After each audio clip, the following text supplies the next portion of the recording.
자, 자, 오늘 또 주안에서 저기 아주 즐거운 날입니다. 자, 아멘.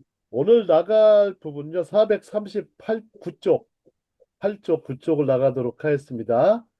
자, 워낙 유명하고 위대한 비유기 때문에 또 불멸의 비유라고 이름이 붙죠. 이 비유가 있는데, 이런 생각을 아침에 해봤습니다. 이 사람이 이제 누군가가 이 명작을 남기고 싶어 한다고 그래요. 누구나 다. 자기 인생에 어떤 명작을 남기고 싶다. 예. 그래서 이 국문학에서는 기승전결 구조로 문학이 펼쳐지지 않습니까? 그죠? 기가 있고 승이 있고 그 다음에 전이 있습니다. 이게 전이 전성기라고 그래요. 전성기. 그래서 음, 누군가가 전성기가 다 있다라는 거예요. 그 다음에 인생 그것이 끝나면 전결로 끝나겠죠. 그래서 인생의 명품을 남기고 싶고 명작을 남기고 싶은데 자, 그런데 그 명작은 언제 태어나느냐? 불우한 시절에 불우의 명작이 나오는 겁니다. 불우한 음, 시절에. 음, 자, 그래서 이 탕자의 비유를 보면 불우한 시절이 나오죠. 좋았던 시절이 있다가 불우한 시절이 나옵니다. 그러면서 불우한 시절이 결국 다시 또 에, 회복이 되고 복구가 되어서 예, 다시 또 이제 인생의 중요한 부흥이 일어나는 시간이 되는 것이죠. 자, 그래서 오늘 말씀은 굉장히 우리가 누가복음에만 등장하는 이 잃은 아들을 되찾는 아버지 비유에 대해서 좀 나누도록 하겠습니다. 근데요, 재밌는 게 혹시 우리 누가복음 15장에 보면 이 비유를 예수님께서 말씀하시는데 이 비유가요, 혹시 단수로 되어 있을까요? 복수로 되어 있을까요? 한수로? 단수로 되어 있다는 게 특징입니다. 근데 왜 세 개의 비유가 등장하죠? 이거는요, 하나의 성부, 성자, 비유였는데 성령. 세 가지 색깔을 내는 비유입니다. 그래서 첫 번째 보면 잃어버린 양을 나오죠. 그죠? 잃어버린 양. 예. 자, 그런데 초점을 세 번째 비유에 맞춰 보세요. 잃어버린 양은 누구를 가리킬까요? 잃어버린 양은 탕자. 그렇죠. 탕자를 가리키고요. 그러면 두 번째 비유, 잃어버린 그 동전, 은화, 드라크마는요. 집안에 있었죠. 음, 집안에. 동전은 그 큰형. 첫째 아들을 가리키는 거예요. 첫째 아들. 집에 음, 있는 잃어버린 자. 그러니까 집 나간 잃어버린 자와 집에 있는 잃어버린 자를 상징하는 거예요. 그러니까 이 비유는 근본 하나였던 거예요. 하나였던 거예요. 잃었다가 찾았다라는 주제를 중심으로 해서 하나였다라는 거예요. 근데 이 비유가 왜 예수님이 이 비유를 했을까 생각을 해보셔야 돼요. 자, 이 비유의 대상이 있죠. 그죠? 모든 세리와 죄인들이 말씀을 들으러 가까이 왔어요. 그죠? 죄인들과 세리들이. 자, 그리고 또 근데 그때 이절에 보시면 바리새인들과 서기관들이 수군거리죠. 그죠? 수군거리는 예. 장면으로 나옵니다. 그러면서 죄인들을 뭐라 그래요? 이 사람이 말이야. 이 사람이 그 예수님을 이 사람이 말이야. 죄인을 영접하고 음식을 같이 먹는다 하였다. 그래서 잘 보세요.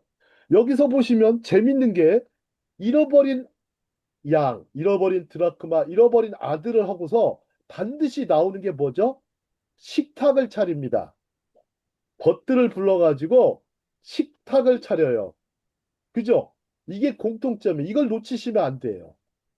우리는 지금까지 어, 저 소위 이제 여러분도 혹시 이 설교인지 풍월인지 헷갈리시죠? 여러분 풍월을 많이 들으셨어요? 아니면 설교를 많이 들으셨어요? 그동안 잘 보세요. 설교와 풍월은 달라요.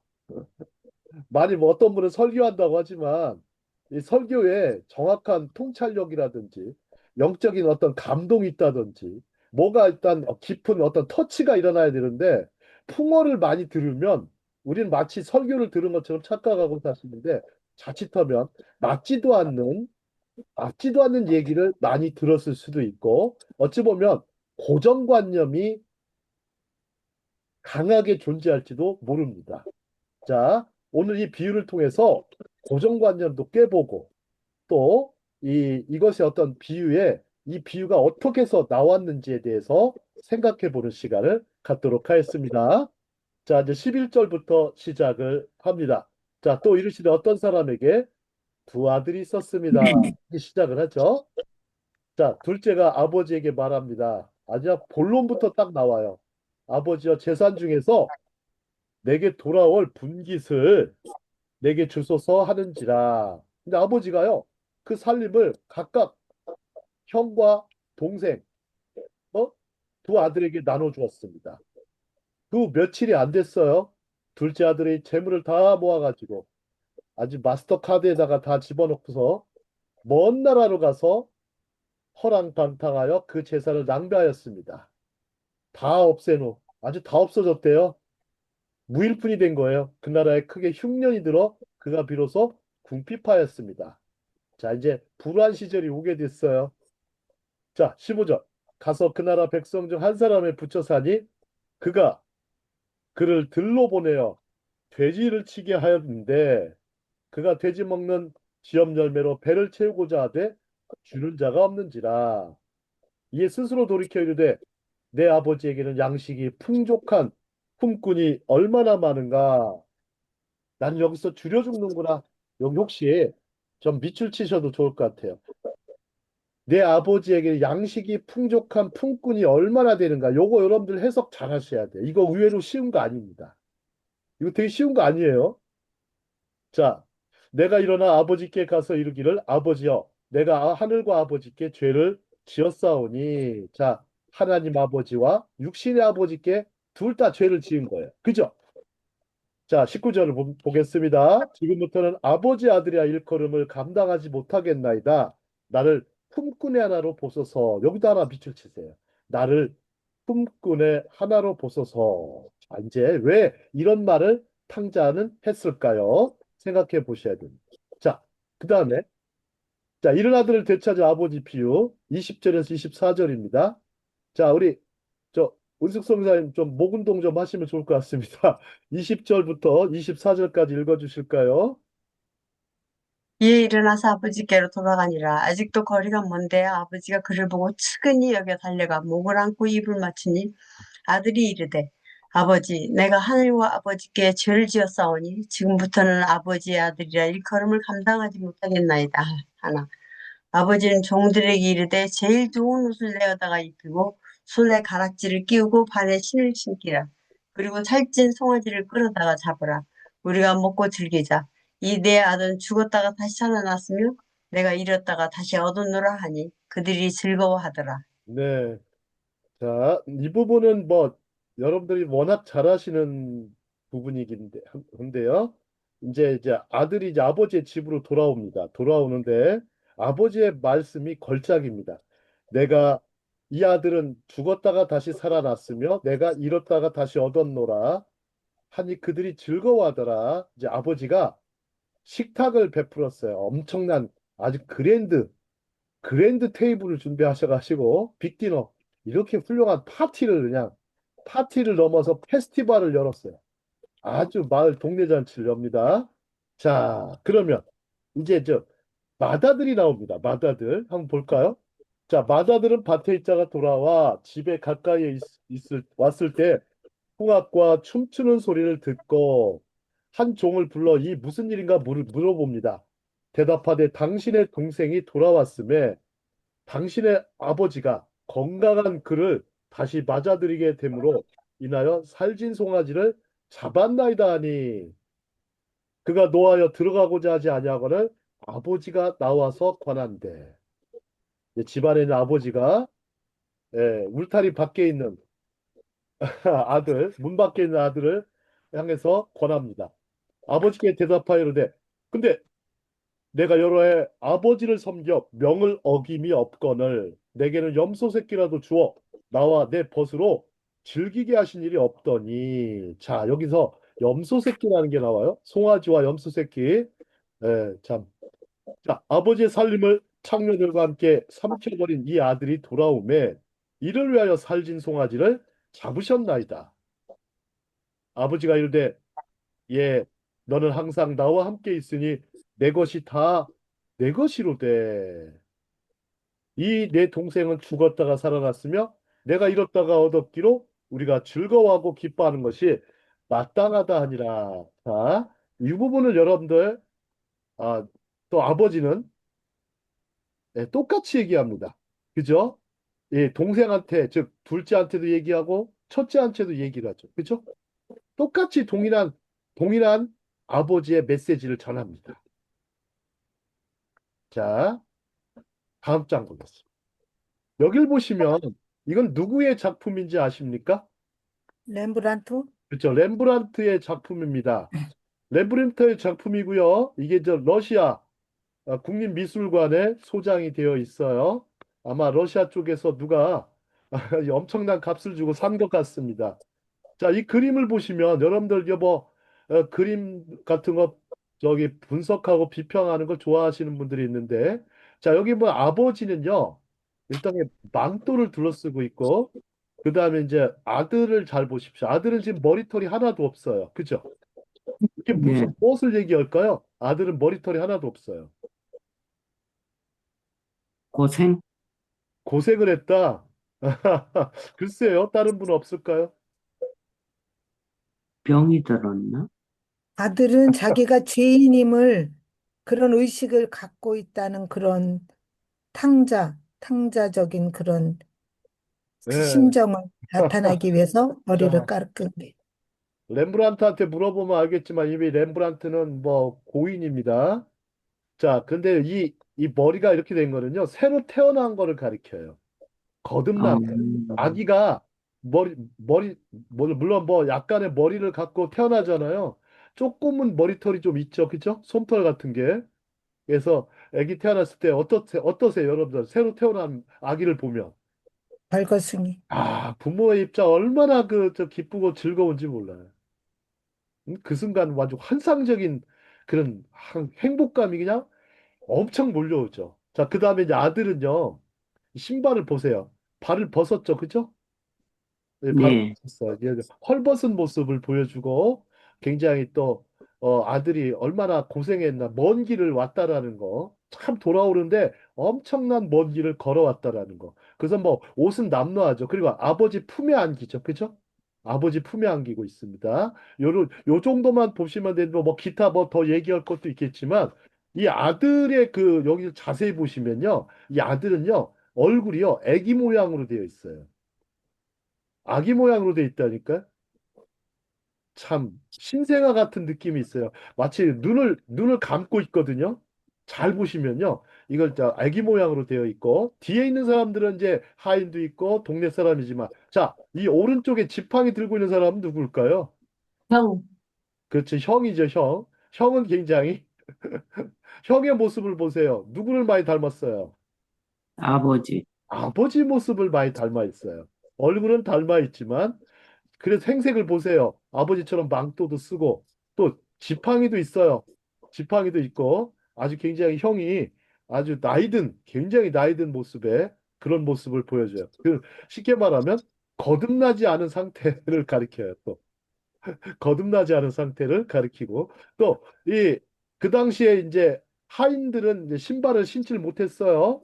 하지만 이 형은 신발을 신고 있었고 여기 보면 손에 딱 지팡이를 쥐고 있고 그다음에 동생을 품에 안고 있지 않는 모습입니다.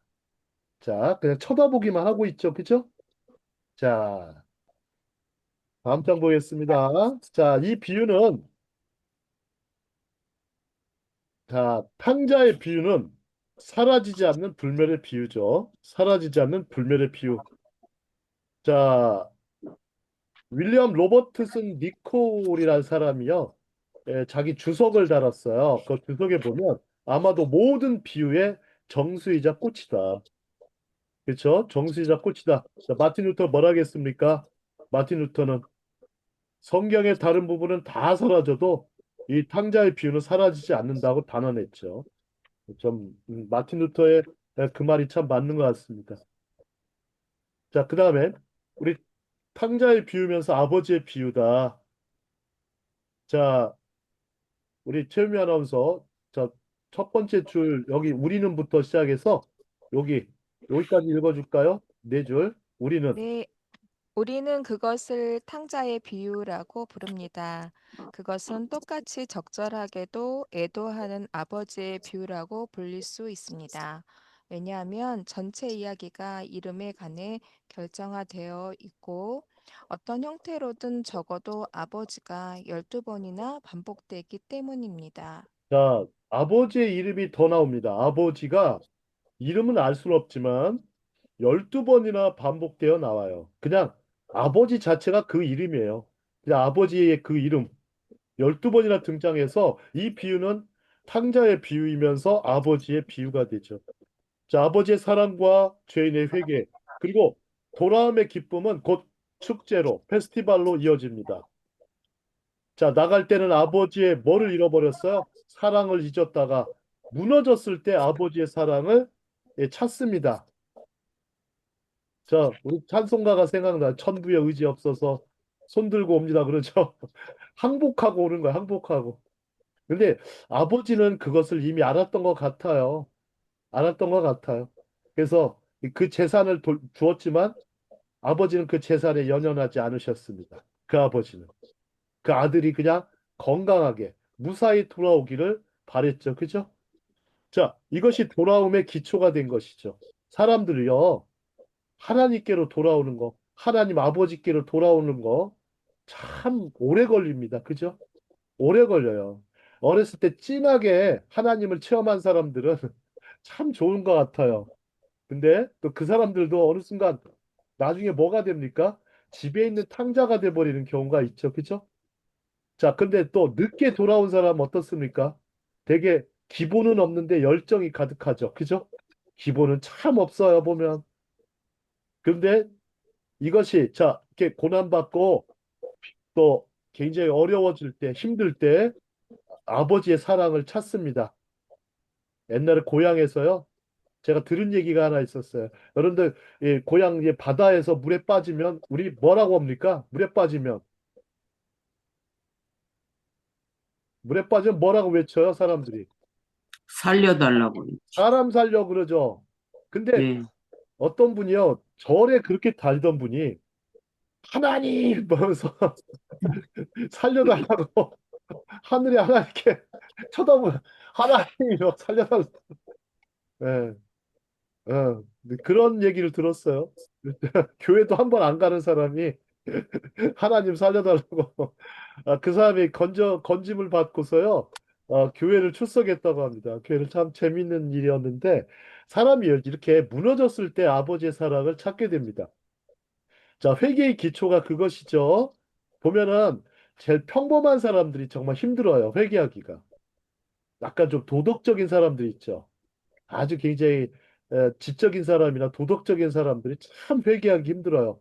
그러면서 뭐 죄인이라고 그러면 되게 기분 나빠하고 내가 무슨 죄를 졌길래 하면서 뭐 얘기를 하죠. 자, 하지만 그런 사람에게도 하나님의 타이밍이 오게 됩니다. 구원의 타이밍이 오게 되어 있어요. 자, 아버지의 사랑 때문에 우리는 회개하는 것이지요. 아버지의 사랑 때문에. 그게 없다면 우리는 회개할 이유가 없습니다. 돌아올 때 축제를 열어주시는 아버지의 큰 사랑을 경험하죠. 우리가 그래서 저는 뭐 그런 얘기도 했어요. 개척교회 하는 목사님들이나 주변 누가 새신자가 왔을 때 항상 파티를 열자. 파티를 열어서 그거는요, 누가 열어줘요? 뭐 목사님이 뭐 열면 좋겠지만 우리 성도들이 같이 파티를 열어주자. 했더니 그거 참 좋은 생각이라고. 그 뭐 새신자들 오면 성도들이 서로 모아가지고 뭐 맛있는 거를 먹습니다. 먹고 아주 즐거이 토킹을 하죠. 여러분 인심은 어디서 납니까? 인심은 먹는 데서, 옷간, 곳간에서 나옵니다. 방에서. 그냥 뭐 얼마나 맛있는 거 한번 뷔페를 한번 드셔보십시오. 얼마나 좋습니까? 인심은 곳간에서 나옵니다. 그래서 아주 풍성하게 차려주고 대화하다 보면 아주 굉장히 많은 사람들이 얼마나 좋습니까? 예? 차갑고 냉랭한 것보다는 따뜻하고 이 정이 많은 그 교회에 올 수가 있죠. 자, 다음. 우리는 이 탕자가 했던 것을 하나씩 하나씩 살펴봐야 됩니다. 자, 나에게 돌아가는 재산의 몫을 주세요. 여러분들 잘 아시죠? 그 당시 아버지는 죽기 전이나 죽은 후에 상속 재산을 줄 수 있었어요. 보통은요, 죽은 후에 주어졌어요. 죽은 후에. 왜요? 아버지가 유언을 남겨요. 그리고 물론 뭐 신명기 말씀에도 있긴 하지만 뭐 첫째 아들한테는 한 뭐 두 배 내지 세 배 정도 주지만 둘째 아들한테는 뭐 뭐 반이나 혹은 3분의 1 정도 주죠. 자, 근데 어린 아들을 자, 아마 어렸을 것 같아요. 어리석음과 탐욕에 의해 특별한 예외를 요구했습니다. 이 아들은 정상이 아니었어요. 미쳤죠, 그죠? 정상이 아니었어요. 아버지에 대한 그것보다 뭐에 더 쏠려 있어요? 재물에, 재산. 그죠? 자신이 받을 재물에 쏠려 있어요. 근데 아버지는 하나님의 사랑을 분명히 보여주시죠. 그의 사랑은 여기다 밑줄 치세요. 반항을 허용했어요. 그죠? 여러분들 이거 모습 어디서 볼 수 있어요? 아담과 하와가 하나님 앞에 반역을 하고 반항했을 때 하나님은 그것까지 허용하셨습니다.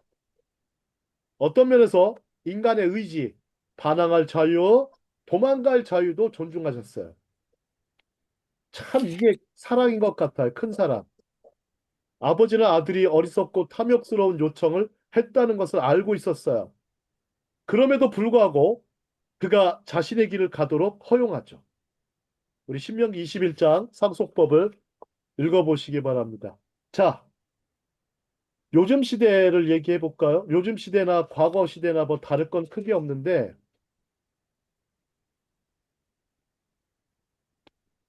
자, 과거와 크게 다를 바 없죠. 자, 여러분들 칼 포퍼 아시죠? 유태인 철학자죠. 아주 뭐 열린 사회와 그 적들이라는 이 책인데요. 제가 캠퍼스 생활할 때 이 책을 읽고서 야, 참 이 사람은 석학이다. 칼 포퍼, 열린 사회와 그 적들. 자, 저는 한국 사회와 그 적들을 많이 가끔 생각합니다. 한국 사회와 그 적들. 자, 그리고 먼 나라를 생각해 볼까요? 자, 칼 포퍼는 사회와 세계 인식을 하면서 도망가는 세대라는 말을 씁니다. 도망가는 세대. 자, 여기 책에 보면 자녀가 부모로부터, 학생들이 선생으로부터, 성도가 목회자들로부터 도망가는 세대로 규정했어요. 여러분, 성도들도 도망가죠, 그죠? 참 가까이 안 합니다. 왜요? 가까이 여기엔 너무 먼 당신이니까. 자, 본문에 나오는 둘째 아들은 아버지 집에서 도망가는 것을 큰 자유로 여기고 먼 나라로 도망을 갑니다. 그런 아버지의 집에서 멀리 갔어도 아버지는 아들의 상황을 짐작하고 보고 있었습니다. 이거 어떻게 알까요? 먼 나라로 갔는데. 어떻게 알았을까요? 우리 홍영무 목사님. 첫째 아들의 대사에서 알 너, 수가 있어요. 첫째 아들의 대사. 너는 항상 나와 함께 있으니, 그리고 내 동생은 죽었다가 살아났으며, 내가 잃었다가 얻었기로 우리가 기뻐하고 즐거워하는 것이 다 마땅하다.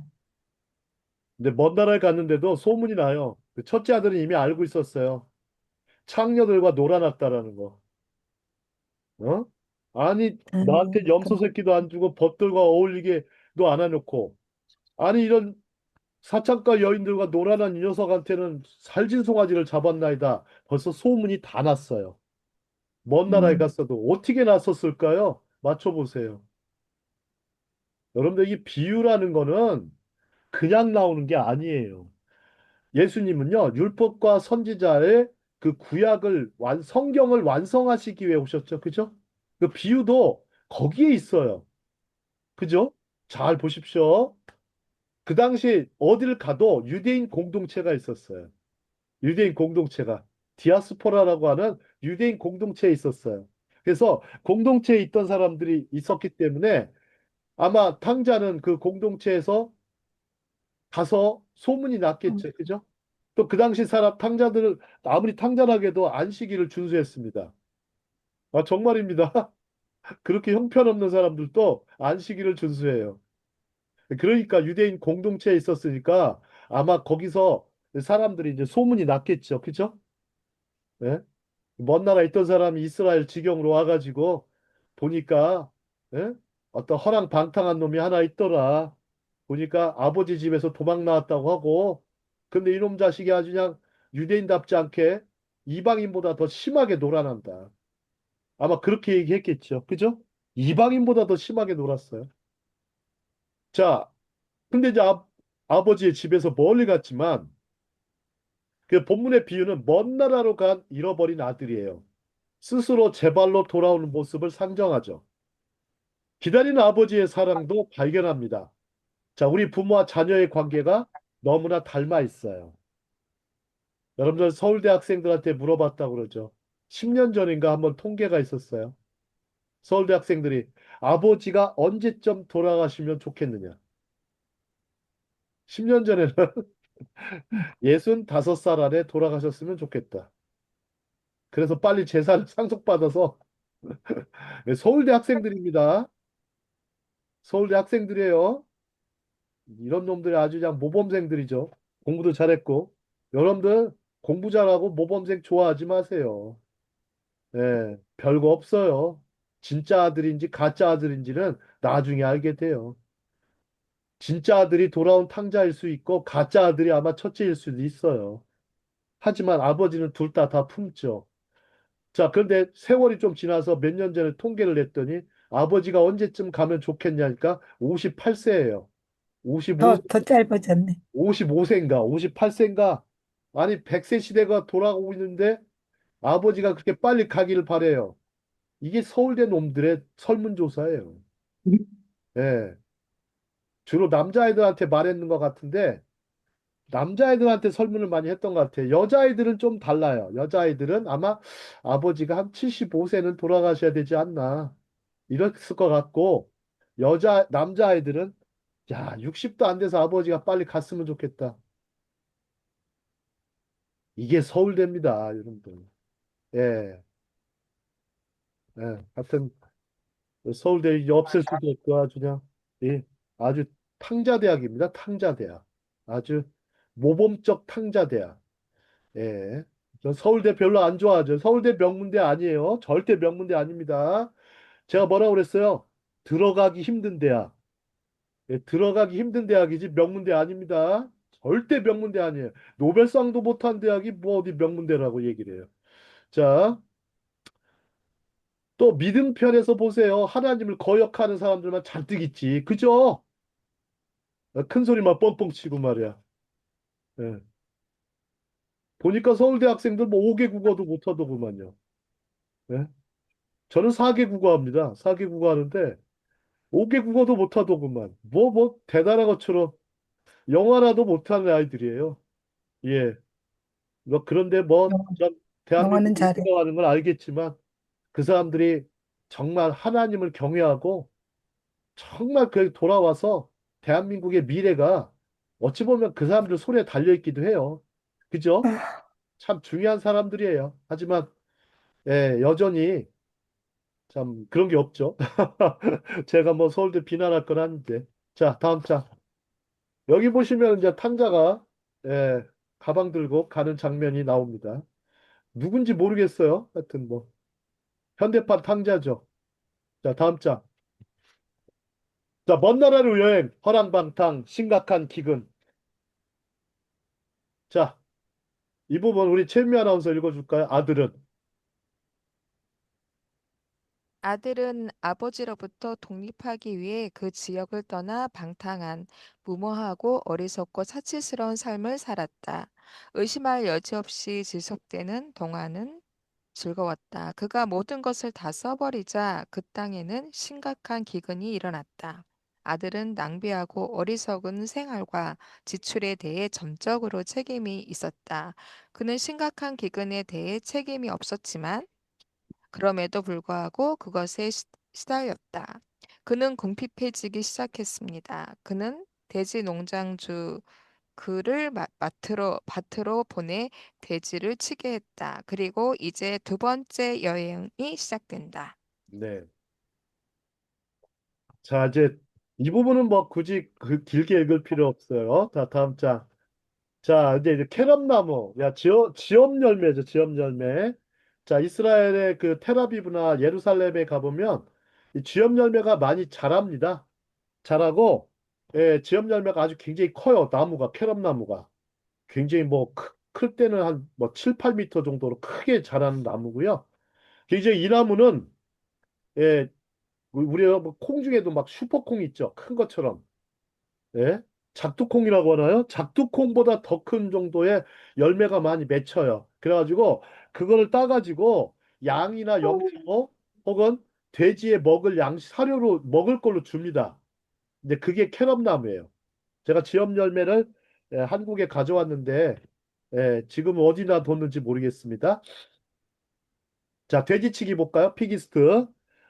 자, 배고픔과 피로에 쫓겨 그 아들은 의로운 유대인이라면 누구나 받아들일 수 없고 가장 부정하고 불쾌할 일을 했습니다. 왜냐하면 돼지는 율법에 따라 부정하기 때문입니다. 근데요, 하나님께서는요, 이 부정한 동물들도 다 쓰세요.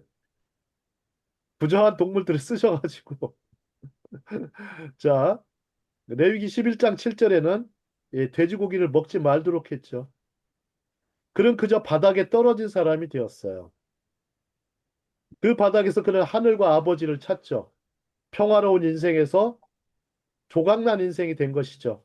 예, 평화가 피스고요. 조각도 피스인데 그 먼 나라에서 아버지는 아들의 소식을 들었을 것입니다. 아, 제가 좀 전에 얘기했듯이 어디를 가도 유대인 공동체가 있었어요. 하지만 탕자의 먼 나라는 유대인 공동체가 있는 지역일 것이지만 탕자는 그 공동체와 어울리지 않았습니다. 죄인들과 창녀와 어울렸습니다. 잘 보십시오. 이거 어디와 닮아 있습니까? 여러분 15장 1절과 닮아 있죠. 그죠? 아, 그렇지 않습니까? 모든 세리와 죄인들이. 자, 이스라엘에는 18개의 계급이 있었습니다. 18개의 계급이 있는데 마지막 계급이 뭔지 아십니까? 세리예요, 세리. 그리고 죄인은 누굴까요? 죄인들. 사창가 여인들이나 이런 사람들인데요. 사창가 여인은 계급이 좀 높아요. 13번째, 13번째. 세리가 마지막이에요. 근데 이 예수님이 그런 사람과 어울리셨어요. 그러면 예수님도 탕자일까요? 아닐까요? 음, 말만, 우리는 문자적인 너무 의미만 거룩하게 탕자인. 생각하잖아요. 거룩하게 생각하시죠. 그죠? 근데 저 먼 나라에서 오신 거예요. 하늘나라에서 이렇게 먼 지구로 오신 거예요. 그것도 이스라엘이라는 나라를 선택하셔서 그 나라로 오신 거예요. 그래서 누구와 함께 하는 거야? 그 성육신 하신 거죠. 죄인들과 함께. 아, 그렇죠. 이거는 하나님의 뭐라고 그래요? 자기 비하라고 그래요. 자기 비하. 그걸 뭐라고 합니까? 헬라어로. 메모해 놓으세요. 캐리그마라고 그래. 캐리그마. 캐리그마 빌립보서 2장에 나와요. 근본 하나님과 본체시나 하나님과 동등됨을 취하지 아니하시고 육신을 입어 이렇게 오셨던 그죠? 캐리그마 빌립보서 2장 5절 캐리그마요. 그리스도의 캐리그마. 그래서 죄인들과 창녀들과 어울리시면서 그들을 그래서 인자에 온 것은 누구를 찾으러 오셨다 했어요? 잃어버린 자를 죄인들을. 찾아서 구원하신다는 거예요. 구원하신다는 거예요. 우리 크리스마스 때 어떻게 부릅니까? 찬양. People of Jerusalem. 다 구원하시네. 다 구원하시네. 다 구원하시네. 세상에. 핸델은 그걸 본 겁니다. 다 구원하시네. 세상에. 자, 다음 장. 근데 보십시오. 아무도 그에게 아무것도 주지 않았습니다. 참 아무도 주지 않았습니다. 이 세부 사항만으로도 정통 유대인은 탕자를 이방인보다 더 나쁘게 보았을 것입니다. 어? 이방인도 안 하는 짓을 해요.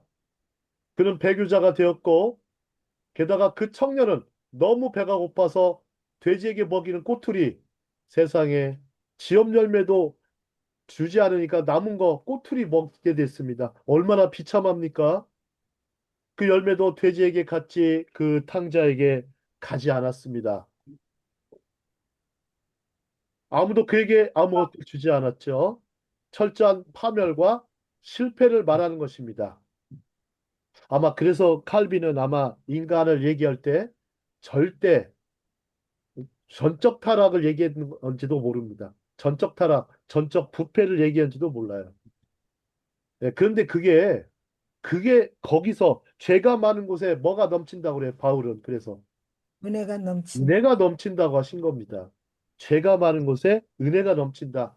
하나님은요, 우리의 죄의식, 죄책감도 이렇게 쓰시는 거예요. 참 어찌 보면 감사하죠. 그죠? 근데 이 죄책감과 죄의식도 우리가 갖고 있는데 근본 없는 사람이 한 명도 없어요. 어? 한 명도 없습니다. 근데 하나님께서 그런 걸 통해서 하나님께로 돌아오게 하는 도구로 쓰시는 거예요. 참 놀랍지 않습니까? 구원의 방법이.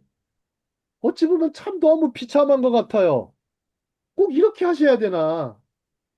아니, 어떻게 그렇게 하셔야 되나? 예? 아니, 평상시 잘 나가고 좋았을 때, 주머니 사정 좋을 때는 하나님께로 안 나오더니,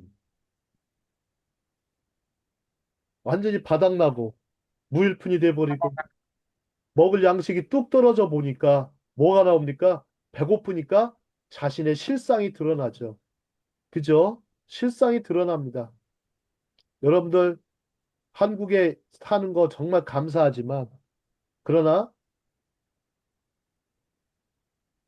우리 이 강의 초반에 우리 윤사라 선교사님 얘기했듯이 한국 사회가 어떻습니까? 아주 너무 잘 사고 잘 나가니까 여러 가지로 해외에 살아가는 분들은 혜택을 누릴 수 있죠. 나라가 잘 나가면 다른 나라들도 우대를 해주죠. 그죠? 하지만 정치가 엉망이죠. 뭐 경제는 뭐 모르겠어요. 경제는 뭐 예나 지금이나 뭐 훨씬 더 좋아진 것 같은 건 사실입니다. 하지만 정치가 엉망이니까 지도자들이 엉망이고 이런 사람들이 그 지도자가 썩으니까 전 백성까지 다 썩는 거 아닙니까? 자, 이러한 타락 상태에서 그는 아버지의 농장으로 돌아가 아들로서가 아니라 하인으로서 그를 위해 일하기로 결심합니다. 그러면 아버지를 어떤 분으로 생각하자면 아버지는 고용주라고 이제 생각하는 거예요. 아들은. 되게 웃기지 않아요? 참 염치가 없었어요. 이 아들은 그 얘기를 하는 거예요. 고용주로서 이제 아버지. 이게 어찌 보면 겸손한 표현인 것 같지만요. 자세히 읽어보면 그게 아닙니다. 자, 이제 아버지로서 이제 아버지께로 이제 돌아오게 됩니다. 자, 유대교 탈무드에는 이런 말이 있어요.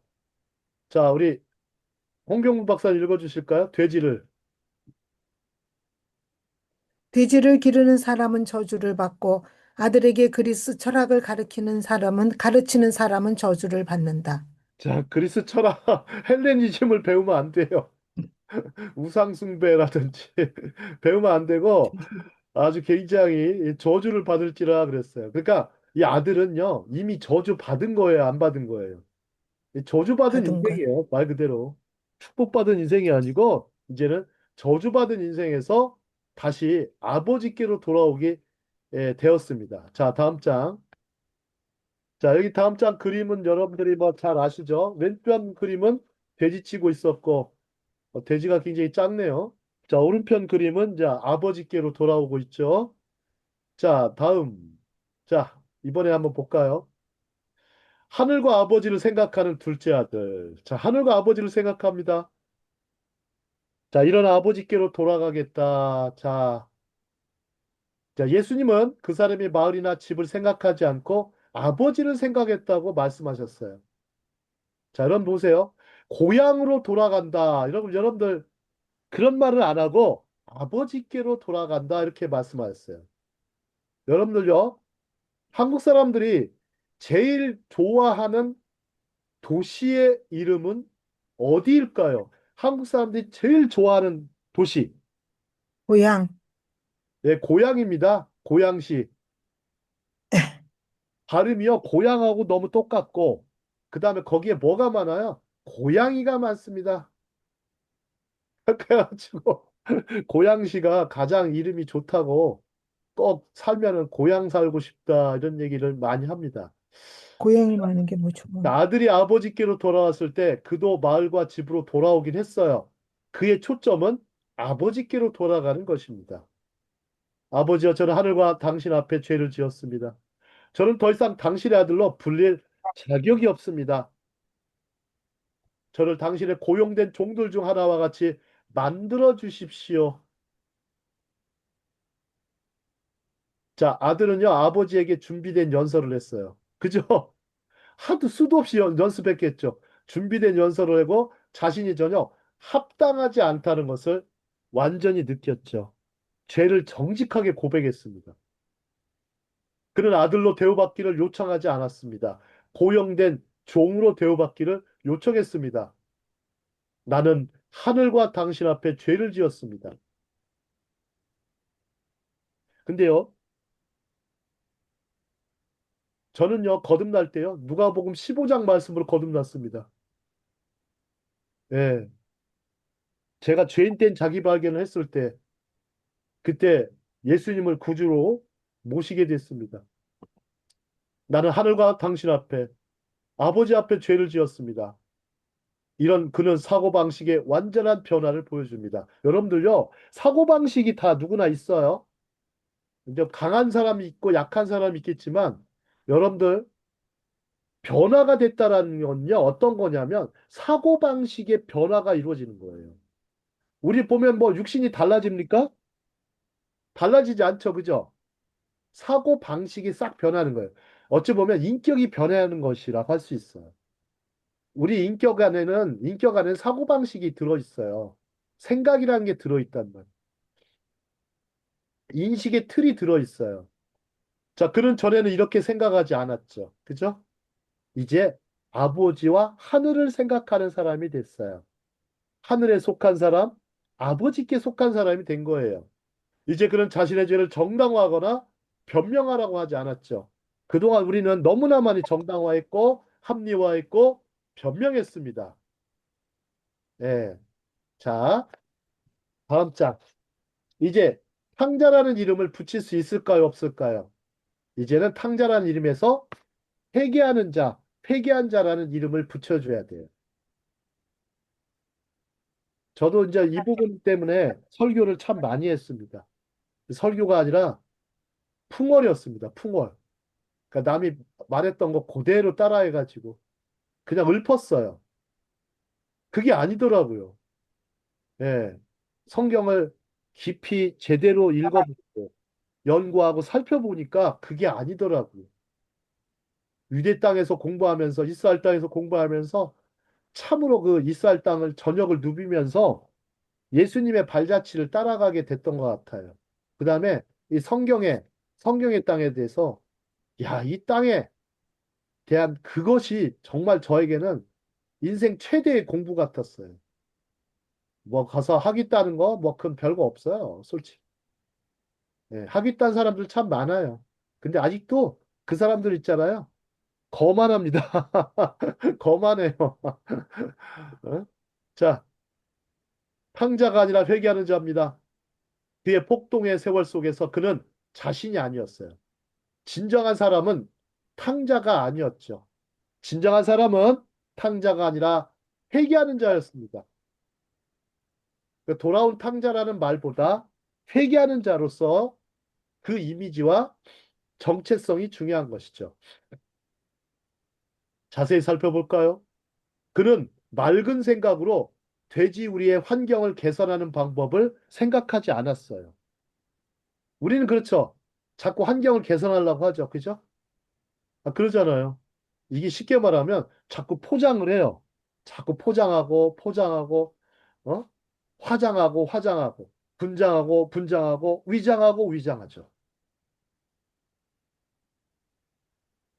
포장, 화장, 분장, 위장을 합니다. 하지만 그는 아버지, 형제, 친구, 윗사람 또는 돼지를 비난하지도 않았어요. 그는 그것에 집중하지 않고 자신의 비참함을 인식하고 대신 아버지에게 집중했습니다. 하늘과 아버지께 집중하는 것은 시선을 바꾸는 행동이죠. 이걸 제가 믿음이라고 했습니다. 시선 처리. 하나님께 시선을 향하는 것. 아버지 하나님께 시선을 향하는 것이 믿음이다 그랬죠. 믿음은 선행이나 행위가 아니라 우리의 시선을 세상과 사람에게서 하나님의 나라와 아버지께로 돌이키는 것이죠. 그를 히브리어로는 테슈바라고 그러죠. 회개. 테슈바. 회개 운동이 그 속에서 일어났습니다. 음? 한편으로 죄가 많은 죄인이지만 한편으로 주님의 은혜를 사모하게 되었죠. 그죠? 자, 이제 아버지의 모습을 볼까요? 이제 아버지는 둘째에게 달려가십니다. 자, 둘째에게 달려갑니다. 자, 이 부분, 자, 우리 최은미 아나운서 읽어주실까요? 왜 본문의 아버지는? 네. 왜 본문의 아버지는 돌아오는 아들을 향하여 달려갔을까? 달려가려면 긴 튜닉 옷들을 들고 뛰어야 한다. 그러면 다리가 드러난다. 1세기 중동에서 이는 부끄러운 일이었다. 아버지는 부끄러움도 무릅쓰고 달려간다. 그 이유를 타임머신을 타고 당대로 가보자. 돌아오는 아들을 멀리서 보면서 아버지는 달려간다. 이는 유대 사회에서는 천부당 만부당 하는 일이다. 돌아올 때 외면하고 지역 사회 공동체와의 인연을 끊는 것이 다반사다. 그런데 본문의 아버지는 반대로 행동한다. 그 이유는 너무나 사랑하니까, 너무나 간절히 사랑하니까. 너무나 사랑하니까 그렇죠. 그죠? 자, 보통 이제 귀향이라고 그러죠. 귀향. 여러 가지 실패하고 갈 데가 여러분들 있나요? 실패했을 때 어디로 가요? 여러분 갈 수 있는 데가 있나요? 아버지, 실패하고 고향, 나면, 부모, 그쵸. 실패하고 나면 그나마 받아줄 수 있는 데가 거기밖에 없습니다. 뭐 청와대가 받아주겠습니까? 은행이 받아주겠습니까? 또 갈 데가 하나 있어요. 교회가 있습니다. 하나님의 교회가 있어요. 근데 교회도요, 이 너무나 이 세속적 가치가 너무 많아져가지고 그것도 아닌 것 같아요. 때로는. 그렇지만, 그렇지만 우리가 하나님께로 돌아가는 것, 그것만큼은, 그것만큼은 확실한 것 같습니다. 왜? 그분이 우리를 너무나 사랑하시니까, 너무나 간절히 사랑하니까 그게 가능한 거죠. 그 사랑만 믿고 가는 것이죠. 자, 그러면 십자가의 탕자와 저자 케네스 베일리. 아주 이분은 뭐 굉장히 뛰어난 성경학자입니다. 케네스 베일리. 음. 자, 유대인 아들이 이방인들 사이에서 상속 재산을 잃고 집으로 돌아왔을 때 공동체가 이 케자자라는 게 있어요. 케자자. 케자자. 이 케자자 의식을 거행해요. 여러분들에게 이거는 뭐 우리 저기 아시는 분은 거의 없을 거예요. 케자자 의식. 한 번도 본 적이 없을 거예요.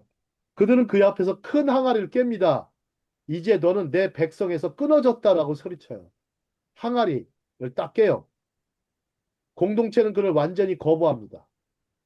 그렇다면 아버지는 왜 달려갔을까요? 그는 아마도 아들이 마을에 들어오기 전에 그를 만나기 위해 달려갔을 것입니다. 자, 어느 마을이든 마을 어귀가 다 있어요. 그죠? 마을 어귀에는 항상 뭐가 있습니까? 소나무가 있고, 느티나무가 있고, 정자가 있어요. 마을 어귀에는 아마 이곳이 예루살렘이라면 그런 게 있었을 것입니다.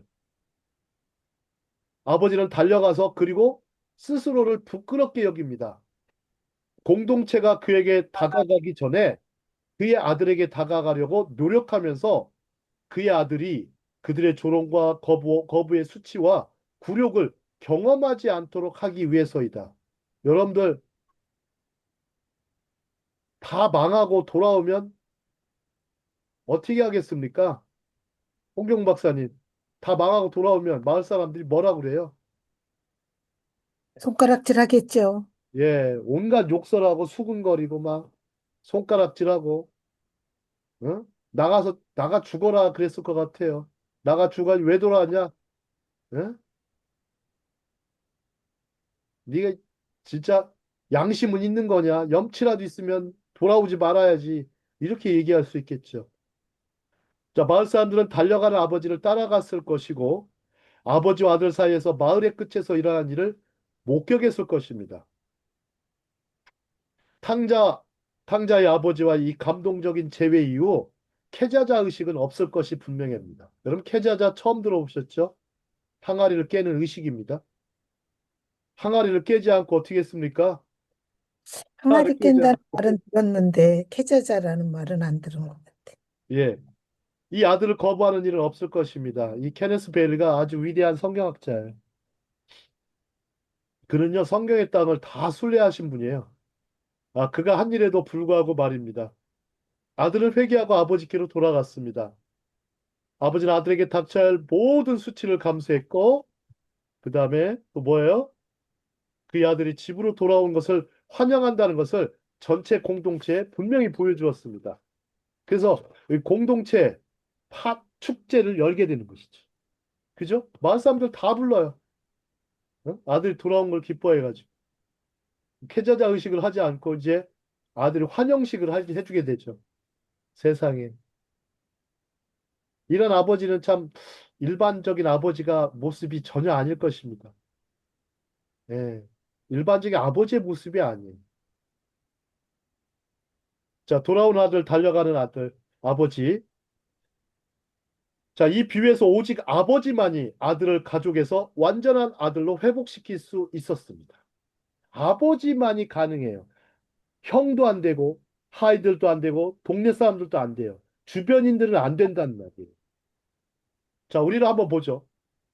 우리의 경우를 볼까요? 우리는 죄인이고, 우주의 거룩하신 하나님과의 잃어버린 관계를 회복하기 위해 할 수 있는 일은 아무것도 없습니다. 그저 돌아오는 길입니다. 행위가 있다면 돌아오는 행위는 있어야 될 것 같아요. 그래서 감리교나 그런 데서 성결교에서는 약간 행위를 인정하잖아요. 예? 돌아오는 행위만큼은 해야 된다. 예? 그죠? 자, 그는 우리를 부르시고 기다리시죠. 회개하는 한 걸음만 그에게 다가가면 그는 달려가서 우리를 집으로 환영하실 것입니다. 회개하는 발걸음 좀만 내딛어도 환영하시는 것이죠. 하나님 우리를 용서하실 뿐만 아니라 우리의 수치를 스스로 짊어지십니다. 그는 우리의 지난 실수 때문에 어깨에 짊어진 그 무게를 들어올려 주시고 기꺼이 다시 한번 깨끗이 지워 주십니다. 저는 필자라고 해요. 제가 필자죠. 탕자의 아버지가 아버지께로 돌아왔을 때 겪었던 일을 우리가 경험하기를 바랍니다. 자, 누가복음 15장 20절. 우리 이제 음소거하고 같이 읽어볼까요? 아직 같이 읽겠습니다. 시작. 아직 멀리 떨어졌을 일어나서 때 아직 아버지께로 아버지가 돌아가 그를 거리 보고 가면 치근히 아버지가 여겨 그를 보고 달려가지고 측은히 여겨 달려가 그를 목을 안고 끌어안고 입을 입을 맞춤. 맞추니. 자, 여러분들 그거 아시죠? 사랑은 동사다. 사랑은 동사다.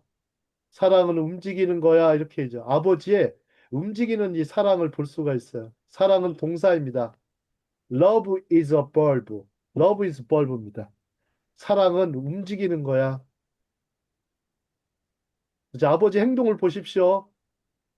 일단은 보시죠.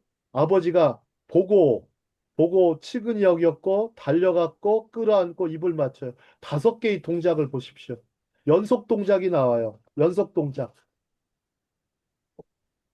자, 그 아버지의 모습을 보면서 아들은 아들의 모습을 보죠. 자, 아버지여, 저는 하늘과 당신 앞에서 죄를 지었습니다. 아버지여, 저는 하늘과 당신 앞에서 죄를 지었습니다. 아들은 죄책감에 아주 몇 번이고 준비한 연설을 낭독하기 시작했죠. 근데 아버지가 과연 그걸 들었을까요? 안 들었을까요? 제가 봐서는 듣지도 못하는 것 같아요. 네가 무슨 말을 하더라도 그냥 못 들어서가 아니라 그저 아들이 건강하게 살아 돌아온 것에 감격하는 아버지의 모습이죠. 들었겠죠. 음, 이게 웬일이냐 하면서 대신 그는 탕자 청년을 하인처럼 대하지 않고 아들처럼 대하라고 명령합니다.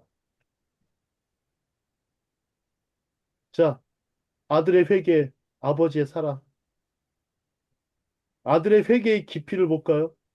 자, 페이트라는 신학자는요, 아들의 회개의 깊이는 오직 아버지의 사랑의 깊이와 맞먹는다 그랬어요. 야, 여러분 세상에 회개의 깊이가 아버지의 사랑의 깊이와 맞먹었대요.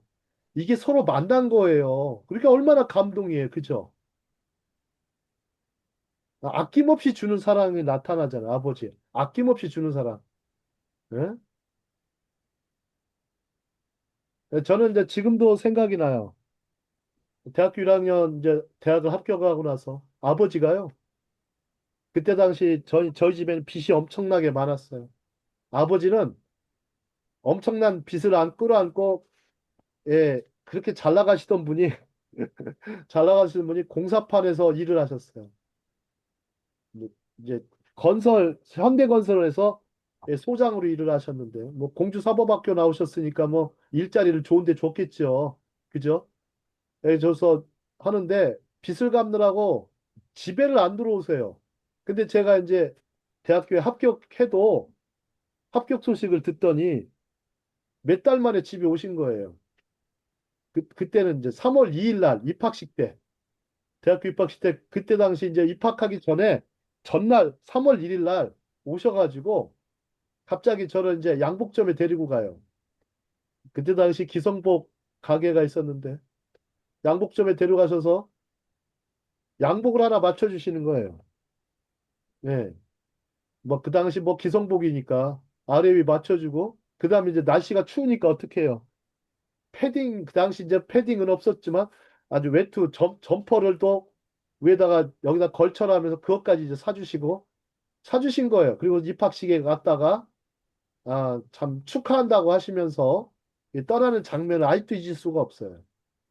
참 몇 달 동안 본 아버지인데 예? 근데 그 아버지가 대학교 3학년 때 돌아가셨으니 제가 얼마나 예? 마음이 천갈래 만갈래 찢어지는 것 같이 아프죠. 예? 그 사랑을 생각하니까 그 부정, 아버지의 부정, 육신의 아버지도 이런데 예? 모든 영들의 아버지 어떨까요? 행동하시는 하나님의 사랑, 움직이는 하나님 사랑을 볼 수가 있죠. 가장 좋은 옷을 꺼내어 입히고 손에 반지를 끼우고 발에 샌들을 신겨라. 살찐 송아지를 여기로 데려와서 잡아라. 뭐 살찐이라고 표현하는 것보다 살찐이 맞는 것 같습니다. 네, 살찐. 아주 그냥 송아지가 제일 싫어하는 사람이 탕자예요, 탕자. 아주 탕자 때문에 송아지가 잡혀 먹으니까. 자, 회개한 탕자에게 가져온 4가지 중 어느 것도 필수품이 아니었죠. 그죠? 그것들은 모두 아들을 존중하고 그가 사랑받고 있다는 것을 알게 하기 위한 것이었습니다. 아버지는 단순히 아들의 필요를 충족시키는 것 이상을 했죠. 그죠? 자, 이거 모습을 어디서 많이 닮은 것 같습니까? 여러분, 창세기 요셉과 너무 닮아 있어요. 창세기 요셉과. 예수님의 비유를 잘 보시면 이게 그냥 나온 비유가 아닙니다. 유대인들의 그 가르침, 전통, 역사, 그들의 배경이 담겨 있어요. 자, 요셉의 일생을 생각해 보죠. 자, 요셉은 형제들이 미워했습니다. 그래서 요셉은요, 미워하고 또 어떻게 됐습니까? 또 형제들에서 팔려나가게 됐죠. 그걸 판 사람이 누구예요? 유다죠. 유다가 팔았죠. 예, 참 구약의 유다는 가룟 유다인지 그냥 유다인지 모르겠어요. 자, 그런데 팔려나갑니다. 근데 아버지는 어떻게 돼요? 그 요셉의 겉옷을 벗겨가지고 염소 피를 묻히죠. 그죠? 묻혀가지고 아유, 예? 악한 짐승이 데리고 갔다 잡아먹었다. 이렇게 얘기를 합니다. 그리고 나서 이제 요셉은 먼 나라로 갑니다. 먼 나라. 먼 나라가 어디입니까? 이집트입니다. 여러분들 그 당시 아마 아들도 거쪽으로 가지 않았을까? 이집트. 얼마나 잘 사는 나라예요. 그죠? 아, 이 옛날에 잘 살았죠. 자, 그런 데로 갔을 거겠죠. 자, 갑니다. 그런데 아버지는 이미 죽은 줄 알아요. 그래서 아버지가 탕자를 만났을 때 뭐라고 표현해요? 죽었다가 다시 살아. 죽었다고 생각했던 그 아들. 표현이 어디에 나와요? 여러분들 창세기 45장 한번 가볼까요? 창세기 45장 야곱이 그 아들을 14절 15절. 자, 예수님의 비유의 배경은 요셉에게 있었어요. 요셉과 야곱의 만남이 아버지 야곱과의 만남이에요. 창세기 45장 14, 15절. 자, 누구 한 분 읽어 주실까요? 창세기 45장 14, 15절. 자기 자기 아우 아우들이 베냐민의 목을 안고 우니 베냐민도 요셉의 목을 안고 우니라.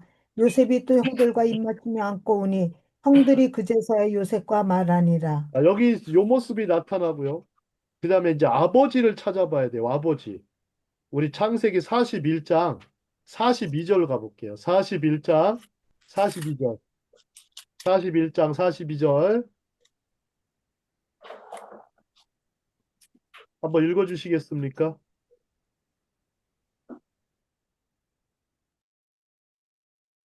자기의 인장 반지를 빼어 요셉의 손에 끼우고 그에게 세마포 옷을 입히고 금 사슬을 목에 걸고 자, 여기 보십시오.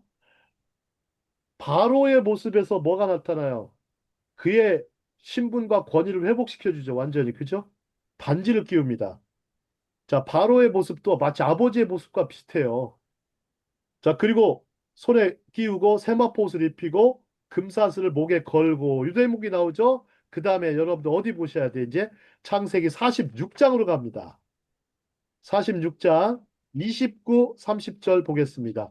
창세기 46장 29, 30절.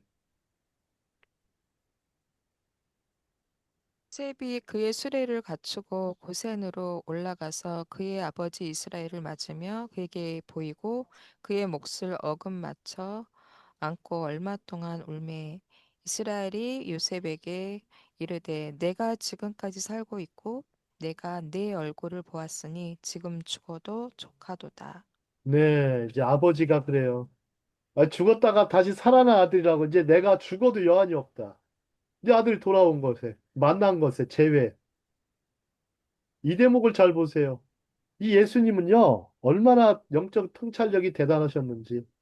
이 비유가요, 그냥 나온 게 아니라는 거. 여러분 아시겠죠? 그죠? 자, 그런데 보세요.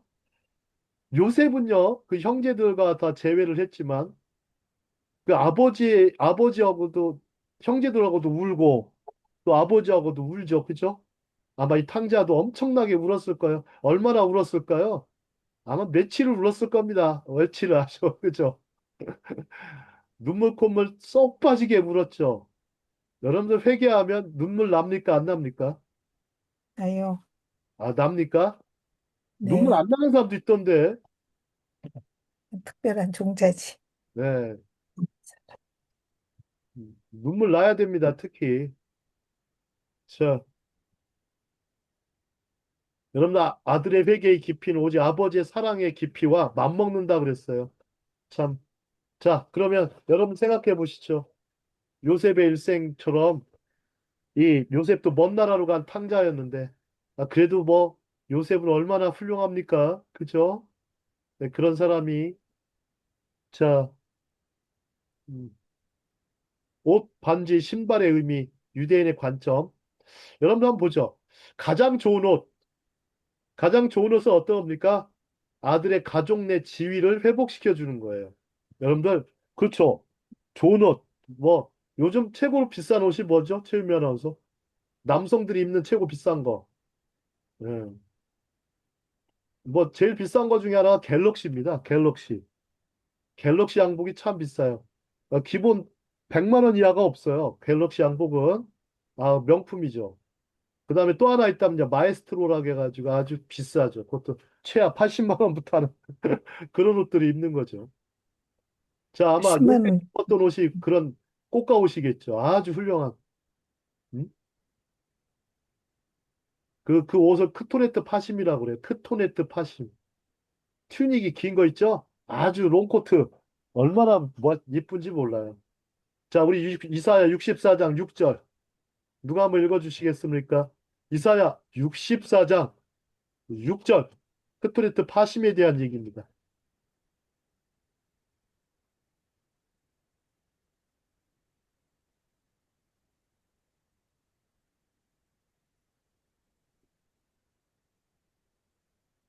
이사야 64장 6절.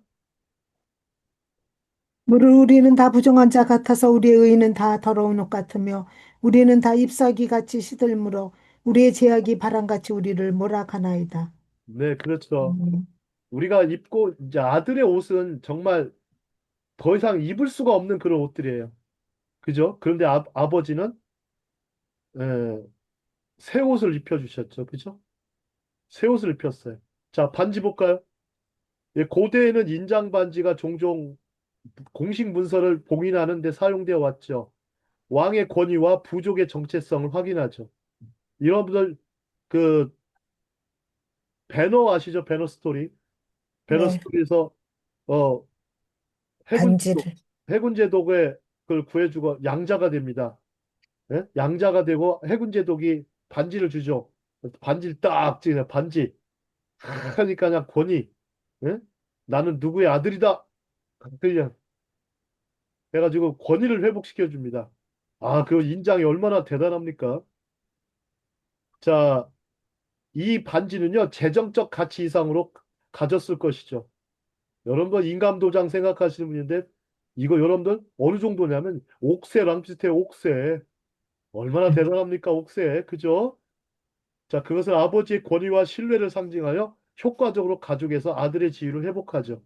자, 샌들. 자, 신발이죠. 그 당시 노예들은 맨발로 다녔습니다. 집안의 자유민들은 샌들을 신었죠. 자, 그래서 이렇게 옷, 반지, 신발은 어떤 권위와 신분의 회복을 가리키는 것이죠.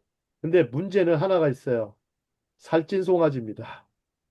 왜 다른 고기, 염소고기도 양고기도 있을 텐데 살찐 송아지를 잡아요? 그 이유가 저는 궁금했어요. 자, 역사적으로 문화적으로 살찐 송아지를 도살하는 일은 매일 일어나는 일이 아니죠. 그죠? 살찐 송아지는 특별한 행사를 위해 특별히 살찌웠어요. 언제 먹었냐면 결혼식이나 명절과 같은 중요한 축제를 위해 따로 보관하였던 거예요. 무슨 얘기인지 아시겠죠? 그래서 양이나 염소와 달리 송아지를 선택한 것은 축하의 규모를 강조하기도 합니다. 축하의 규모가 엄청 크다. 매우 많은 사람을 먹이기 위한 것이었는데 이는 가까운 친구들과의 가족 저녁 식사가 아니라 전체 지역사회가 참여하는 웅장한 자치였음을 나타내죠. 이로보건대 아버지는 아들이 돌아오기 전에 미리 예비하였음을 보여줍니다. 우리 요한복음 14장 1절로 가죠. 천국잔치를 생각해 보셔야 됩니다. 요한복음 14장 1절. 자, 누구 또 읽어주실까요? 네. 세상에. 뭐지? 요한복음 14장 1절. 너희는 마음에 근심하지 말라. 하나님을 믿으니 또 나를 믿으라. 그 다음에 2절 읽어주실까요? 내 아버지 집에 거할 것이 많도다. 그렇지 않으면 너희에게 일렀으리라. 내가 너희를 위하여 거처를 예비하러 가노니. 자, 여기서 아버지의 모습은 어떤 모습입니까? 예비하시는 예비하는 아버지예요. 아버지. 준비하시는 아버지예요. 준비하시는 그래서 우리 창세기 아이레아 보면 이제 아브라함과 이삭이 나오죠. 그죠? 그래서 이삭을 하나님. 드리려고 했더니 예? 하나님께서 미리 준비하시죠. 여호와 이레. 미리 준비하신 하나님. 미리 올 것을 알고 준비하신 하나님. 살찐 송아지를. 자, 여기 보세요. 그냥 양과 염소는가 아니고 송아지. 이게 가격이 달라요. 가격이. 여러 속값이 얼마나 비쌉니까? 그죠? 옛날에 상아탑이란 말도 있었지만 무슨 탑이 있었습니까? 우골탑. 옛날에 우골탑. 소뼈로 세운 탑이라고 해서 옛날에 소 팔아가지고 대학을 보냈죠. 참, 그 아버지는 그 등록금을 준비하려고. 자, 이게 아버지의 부정이죠. 농촌에서 뭐가 있어요? 요를 농사 져가지고는 어려워요. 그러니까 가축을 키워서 아이들 대학을 보냈던 거죠. 음. 자, 그리고 그들은 즐거워하기 시작했죠. 자, 제가 강의 초반에 얘기했죠. 세 가지 비유가 있었지만 사실상 이건 단수로 되어 있다고. 이 비유를 말씀하신 거예요. 계속해서 그냥 스토리가 끊어지는 게 아니고 약간 옴니버스 형식으로 이루어졌어요. 그죠? 하지만 하나의 비유일 뿐이에요. 자, 잃어버린 양과 잃어버린 동전을 찾는 것은 행복한 일이죠. 음? 잃어버린 아들을 찾는 것은 훨씬 더 행복하죠. 그들은 특별한 옷, 보석, 음식으로 멋진 파티를 열었습니다. 잃어버린 아들을 찾는 것만이 아니었죠. 마치 그가 죽음에서 돌아온 것 같았죠. 자, 이 부분, 그렇다면, 자, 최유미 아나운서 읽어줄까요? 그렇다면, 그렇다면 이 비유는 회개의 중요성과 더불어서 스스로 하늘과 아버지께 죄를 지은 사람이라는 죄인된 자기 발견이 얼마나 중요한지를 발견한다. 또한 이 비유는 천국과 지옥의 비유까지 알아볼 수 있다. 여러분, 천국과 지옥의 비유. 여러분, 뭐 어디가 천국이고 어떤 게 지옥입니까? 여러분들 자꾸 우리나라 사람들은요, 불교에서 말하는 천당, 지옥 생각해. 그게 맞는 건지 여러분 모르죠? 그거 틀린 거예요. 그죠? 그거 틀린 거예요. 불교식 사고방식이나 아니면 유교식으로 얘기하는 아니면 더 뭐 다른 종교에서 얘기하는 힌두교식이라든지 그거는 우상의 종교들이 만들어 놓은 허상일 뿐이에요. 진짜 실상은 뭔지 아십니까? 그게 아니죠. 천국이 여기 있다 저기 있다가 아니라 우리 마음에 있다 그랬어요. 이 마음이 사고방식이 변해서 근본 변화된 모습에서 천국이 임하는 거예요. 그죠? 그렇지. 무슨 뭐 지옥에만 뭐 땅에 묻히면 지옥이지 그게. 하지만 그렇지 않습니다. 우리 영혼이 죽었다가 다시 살고 잃었다가 다시 얻는 것이 바로 천국의 모습이죠. 불교식으로 생각하는 사람들이 너무나 많아요. 그 사람들은요, 아직 변화가 안 된 사람. 솔직히 말씀드리고. 마당만 밟는 사람. 교회 문턱만 왔다 갔다 하는 사람. 진짜예요. 네. 음. 가짜와 진짜는요, 명품하고 짝퉁을 보면 알 수가 있지만 구별하기가 어렵잖아요. 그 예수님이 마태복음 25장인가요? 밀과 가라지의 비유를 말씀하실 때 이거 막 섬뜩해요. 저는 이거 읽으면. 섬뜩해요. 나는 밀인가 가라지인가. 섬뜩해요. 어느 순간. 어. 자, 천국과 지옥의 차이 한번 보죠. 자, 탈무드를 보면 이 얘기가 잘 나와요. 그 다음에 바울의 서신서를 보면 잘 나옵니다. 자, 천국과 지옥의 차이는 과연 무엇일까? 이런 질문 앞에 답하는데 오랜 세월이 걸렸어요. 자, 우리의 삶 속에서 천국과 지옥을 구분할 수 있을까? 한번 보죠. 사람들은요, 99% 잘한 것은 1%로 여겨요. 그래서 칭찬하지 않아요. 인색하단 말이에요. 아니, 잘한 거 아무리 있어도요, 칭찬 잘 안 해요. 그냥 1% 정도로만 여기고, 그러나 1% 못한 것은 99%로 생각한대요. 이게 탈무드에 나와요. 탈무드가 지옥과 천국의 차이를 얘기를 해요. 1% 못한 것은 99% 생각해요. 막 정죄를 일삼죠. 꼬투리 하나 가지고서 막 사람을, 전 인격을 모독해요. 그게 지옥 아닙니까? 여러분들 보세요. 난 참 사람이 참 연약한 게 가끔 스타들 있죠. 댓글, 악성 댓글 그냥 몇 개 되지도 않는 거, 그거에 그냥 죽어나더래. 야, 참. 아니, 좀 칭찬해주고 격려해주면 안 돼요? 예? 그냥 문제 많은 성도를, 인격을 생각 안 하고 문제점만 생각하는 거죠. 이게 지옥이죠, 지옥. 지옥 같은 생활입니다. 예. 다들 잘하려고 애쓰고요. 다들 최선을 다하려고 애써요. 하지만 역량이 안 되거나 능력이 안 되거나 뭐가 부족하거나 그러니까 계속 실수 연발할 수도 있고 또 늦게 배우는 사람도 있죠. 배움이 짧아가지고 빨리빨리 눈치껏 못하는 사람들도 있고 그러니까 사람들이 자꾸만 그런 걸 보고서 판단하고 비난하죠. 여러분들 예수님께서 뭐라고 하셨어요? 마태복음 7장 7절에서 뭐라고 하셨습니까? 마태복음 7장에서 참 2절인가요? 비판하지 구하라 주실 것이었다. 않으거든 비판하지 마라. 내 눈에 하지 말라. 남의 눈에 들보. 들보 자기 내 눈에 눈에 들보 남의 눈에 남의 티. 눈에 티는 보고 내 눈에 들보는 보지 못하는. 그렇죠. 그런 사람이 되는 거죠. 여러분 보세요. 티는요 1%밖에 안 돼요. 들보는요 99%예요. 이것은 뭐 카이아즘이라고 하는데 카이아즘이 있죠. 여러분들 천국과 지옥 가면 무슨 뭐 목사님들요 제발 좀 불교식으로 얘기하지 마세요. 천국 그거 뭐 천국의 모형을 막 그려가지고 거기에 뭐가 있다. 그거 아니거든요. 절대. 결국 예수님이 말씀하신 게 네 마음에 있다고 하는 게 맞는 거예요. 헛소리를 그렇게 많이 하세요. 풍어를. 제발 그러지 마세요. 예. 가보지도 않았으면서. 그죠?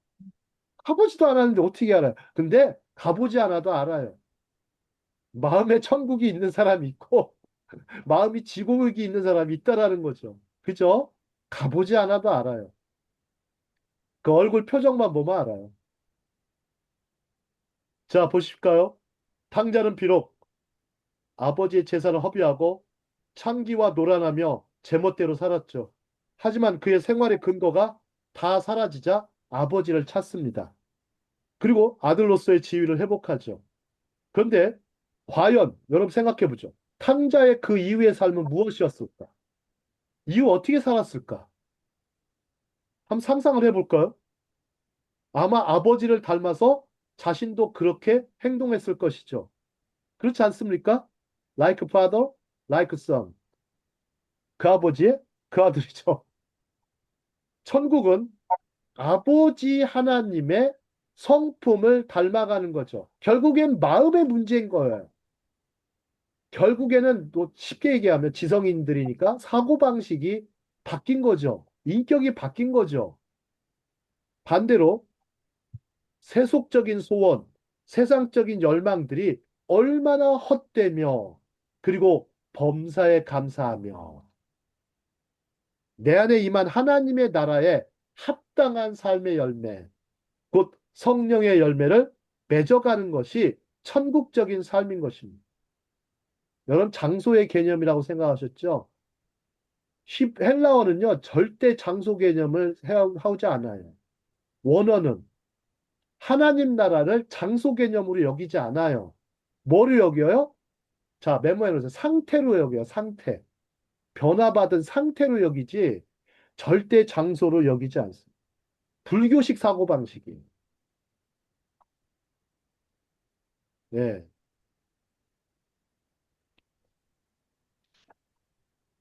여러분들 보세요. 잠언에 보면 그런 말이 있죠. 잠언 말씀에 여간 채소를 먹으며 서로 사랑하는 것이 살진 고기를 먹으며 서로 다투는 것보다 낫다. 이런 표현이 있어요. 그러니까 채소 먹으면서도 행복한 집이 있고, 고기를 그렇게 처먹으면서도 그냥 더럽게 싸우는 집안이 있고, 그죠?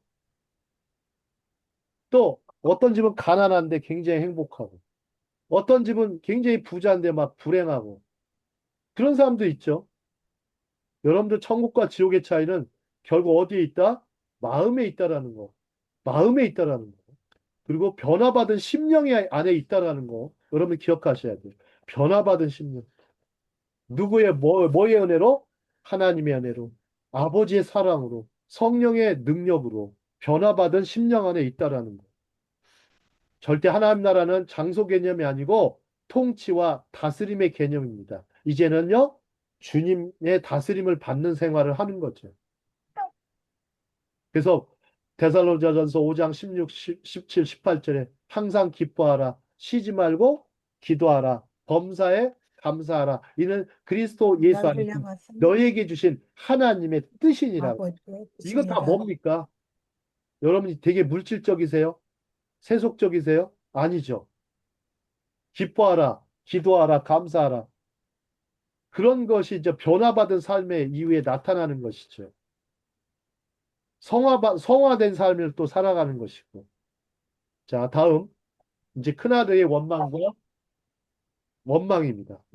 이게 참 제목을 두 개 했어요. 원망 플러스 원망.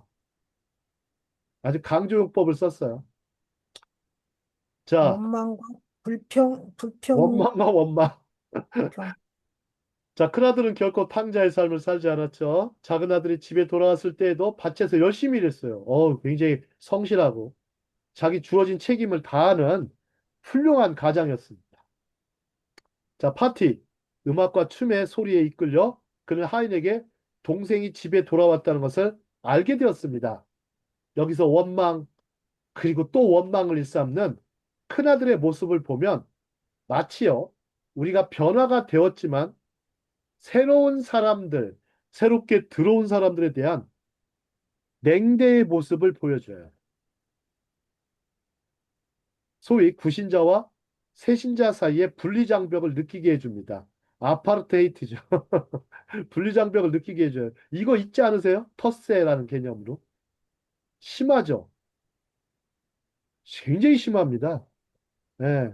그리고 또 새로 들어온 사람들, 첫인상이 마음에 안 들면 어떻게 해요? 우리 최은미 아나운서, 첫인상이 마음에 안 들어. 처음부터 봤더니 얼굴이 민주자유형이야. 어떨 것 같아요? 처음부터. 계속 마음에 안 들어. 교회에 왔는데 얼굴이 꼭 소도둑놈 같이 생겼어. 정말 마음에 안 들죠? 음, 근데 얼굴은 되게 잘생겼어요. 근데 시간이 지나고 보니까 소도둑놈 같이 생긴 사람은 굉장히 진국이고, 음, 잘생기고 아주 이쁘게 생긴 사람은 알고 봤더니 허당이야. 우리 그러니까 사람들은요, 첫인상이 굉장히 중요해요. 근데 첫인상. 첫인상을 끝인상으로 삼지는 말아야 돼요. 근데 우리가 이게 선입견이 있어요. 눈에 보이는 대로 행동하거든요, 사람들이. 눈에 보이는 걸 행동하지 말고, 하나님은 그러니까 뭐라 그래요? 사무엘서에서 하나님은 외모를 보시는 게 아니라 중심을 본다. 그죠? 그래서 되도록이면 그 속에 있는 그 사람의 심령, 중심을 보려고 애를 쓰셔야 됩니다. 그게 사랑이고, 그게 그리스도 안에 있는 온유죠. 그죠? 사랑과 온유. 자, 교회가 서로 유니온, 연합이 되는 것, 하나, 에카드가 되는 것은 실로 어려운 일임을 직감해 줍니다. 참 어렵습니다. 예. 제가요, 온누리 교회를 가보고 지구촌 교회를 가봐도 한 처음 갔을 때 아무도 환영해 주는 사람이 없어요. 하도 사람이 많으니까 그런가 보다. 응? 근데요, 사람이 없는 곳에 가보니까 왜 이렇게 환영을 많이 해? 아, 거기 가서 대접을 받더라고. 예? 큰 교회 너무 좋아하지 마세요. 예. 개척교회 가서 같이 개척에 동참하십시오. 정말입니다. 예. 자, 그럴 때 우리 자, 아버지의 충실한 조언과 목회가 필요하다. 자, 큰아들의 원망과 이 아버지의 목회가 이루어집니다. 잘 보세요. 아버지가요, 목회를 해요. 아들을 상대로. 잘 보실까요? 아버지가 목회를 한다니까. 양을. 자, 이제 큰아들, 그러나 그는 화가 나서 들어가지 않았죠. 자, 이 부분 우리 최유미 아나운서 읽어줄까요? 큰아들은. 아들은 그 형제가 그렇게 기쁘게 받아들여진 것을 기뻐하지 않았다. 그는 불편했고 그것이 자신의 순종과 충실함에 대한 모욕이라고 느꼈다. 나는 결코 범법하지 않았다. 당신은 결코 주지 않았다. 이런 과정은 원한을 품은 사람들에게 흔히 있는 일이다. 큰아들은 마침내 이 원한을 아버지에게 보였지만 그것은 오랜 세월을 걸쳐 그의 마음에 상처를 입힌 후에야 그렇게 했다. 형은 자신이 가진 모든 것에 감사하지 않았다. 네. 참, 이 큰아들은요, 아버지를 뭐라고 한지 알아요? 아버지라 부르지 않고 당신의 아들이, 당신이라고 해서 당신의 아들이 들어왔다. 아버지 아들이라고 안 부르고 당신의 아들이 돌아오매 이렇게 얘기를 해요. 응? 참, 이런 큰아들 보면 참 재수 없는 재수 없는 놈인데. 자, 보실까요, 여러분들? 자, 제목이 좀 재밌죠? 세상은 좁다. 자, It's small world. 자, It's small world. 자, 흥미로운 대목이 있어요. 세상은 어떻다? 매우 좁다는 것이다. 어떻게 된 일인지요? 그의 형이, 아니, 동생의 생활 방식에 대해 들었어요. 아니, 죄인들과 창기들과 놀아난 녀석 아니냐. 그는 나중에 30절 보죠. 아버지 얼굴에 이것을 던질 것이다. 자, 볼까요? 당신의 이 아들은, 보세요. 당신이라고 그래요. 창녀들과 함께 당신의 재산을 삼켰습니다. 아들은 뭐 아까워하는 거예요? 동생이 아까운 게 아니고 재산이 아까운 거야. 응? 걔는 그 친구는 아주 그냥, 예? 돈과 권력, 그거에 사로잡혀 있었죠. 응? 자, 누가복음 15장 30절. 그는 자신의 동생을 당신의 아들이라고 표현하죠. 이 말은 동생이나 가족으로 여기지 않는다는 것이다. 그죠? 둘째 아들의 소행은 이미 가족들에게 알려진 것입니다. 아무리 멀리 있어도 소문은 천리를 갑니다. 그죠? 참, 아마 이집트로 갔다고 해도 마찬가지일 거예요. 그죠? 아니면 지금의 요르단으로 갔을 수도 있고. 세상은 좁습니다. 소문은요, 정말 알아요. 특히 여러분 험담 있죠, 험담. 험담은 얼마나 무서운지 아세요? 험담은요, 옛날에 탈무드에 보면 이게 있어요. 시리아에서 했던 험담이 로마에 있는 사람을 죽인다. 탈무드에 써 있어요. 지금의 이제 시리아 지역에서. 거기서 했던 험담이 로마에 있는 사람을 죽인대요. 여러분들 정말 험담 무섭죠, 그죠? 요즘에 참 뉴스나 이런 걸 보면 이게 뉴스라고 하는 게 보다 험담이 참 많은 것 같아요. 폄훼하고 험담하는 거. 험담 뉴스들이 너무 많아요. 가만 놔두질 않아. 뭐 잘못했으면 그냥 발본색원을 하더구만요. 뭐 특종을 하느니 어째 그걸로 사람들 궁금하니까. 뉴스가 아니에요. 오직 복음만이 진정한 리얼 뉴스고 굿 뉴스입니다. 아시겠죠? 베스트 뉴스고 복음만이. 다른 소리 암만 들어봐야 저 궁금해할 것도 없어요. 하나님 나라에 속한 사람은요, 세상 뉴스에 일희일비 하시면 안 됩니다. 근데 그건 하나 조심할 건 있어요. 크리스찬들의, 특히 크리스찬 지도자들은 모범적인 생활을 해야 돼요. 하나님을 경외하고. 네. 요번에 보니까 뭐 제가 이런 얘기까지 할 필요는 없는데 이해운 요번에 국회의원, 예, 이분이 어, 지금 기획예산재정부의 장관으로 선임됐죠. 그죠? 근데 아- 알고 봤더니 이분이 이제 험담을 그렇게 악평을 하고 보좌관들을 함부로 했죠. 아주 인격모독을 해요. 아주 대놓고. 근데 이분이 사랑의 교회 권사님이라는 거 아니에요.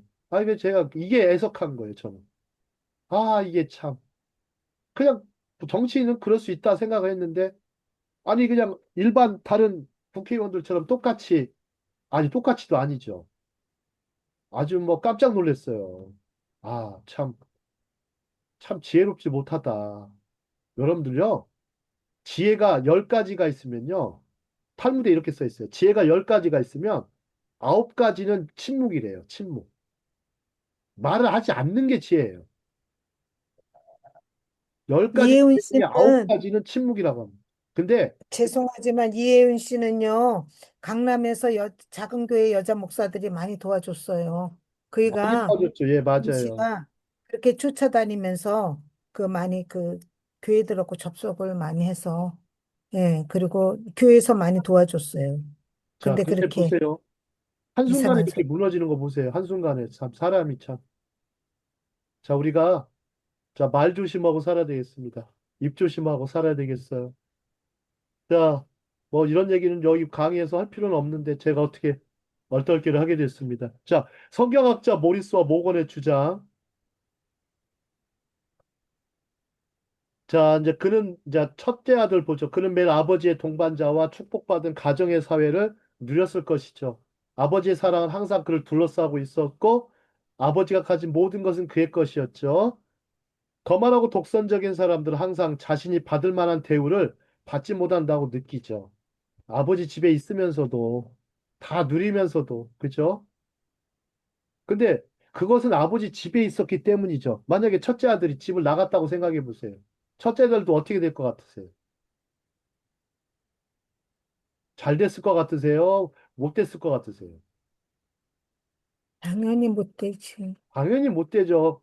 그 성품으로 뭐가 잘 되겠어요? 그 성품으로, 그 인성으로 뭐가 잘 되겠냐고. 자, 큰아들은 순종적이면서도 아버지의 마음과는 거리가 멀었어요. 여러분들, 아까 마음 얘기 자꾸 하잖아요. 아버지의 마음과는 거리가 멀어요. 즉, 이 아들도 도망가는 세대, 도망가는 세대. escaping generation이에요.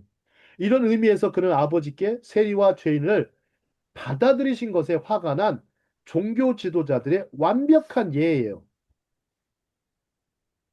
그의 아버지는 이야기는 아버지 집에서 살면서 아버지의 마음을 이해하지 못할 가능성을 보여주죠. 여러분 아버지의 마음 이해하는 거. 네? 저는 특히 어머니가 자주 얘기하시는데 네가 내 마음을 아니. 네가 내 마음을 아냐. 요즘은 좀 알 것 같아요. 네. 그전에는 몰랐죠. 네. 자식을 키워보니까 알겠어요. 조금. 그 다음에 제자들을 양성해 보니까 알겠어요. 그리고 또 이제 목회나 사역에 참여해 보니까 알겠더라고. 조금씩 조금씩. 자, 우리 아버지의 조언. 아버지 조언 보죠. 참, 아들아, 이렇게 붙여. 아버지가 말했죠. 아들아. 아버지는 첫째 아들한테 아들아라고 얘기를 해요. 너는 항상 나와 함께 있고, 내가 가진 모든 것이 내 것이다. 하지만 우리는 축하하고 기뻐해야 한다. 너의 이 동생은 죽었다가 다시 살아났고 잃어버렸던 사람이 다시 발견되었기 때문이다. 자, 자, 최유미 아나운서. 자, 아버지는 이 대목 읽어줄까요? 아버지는 그에게 가장 중요한 것을 상기시킨다. 너의 이 동생은 죽었지만 지금은 살아 있다는 것이다.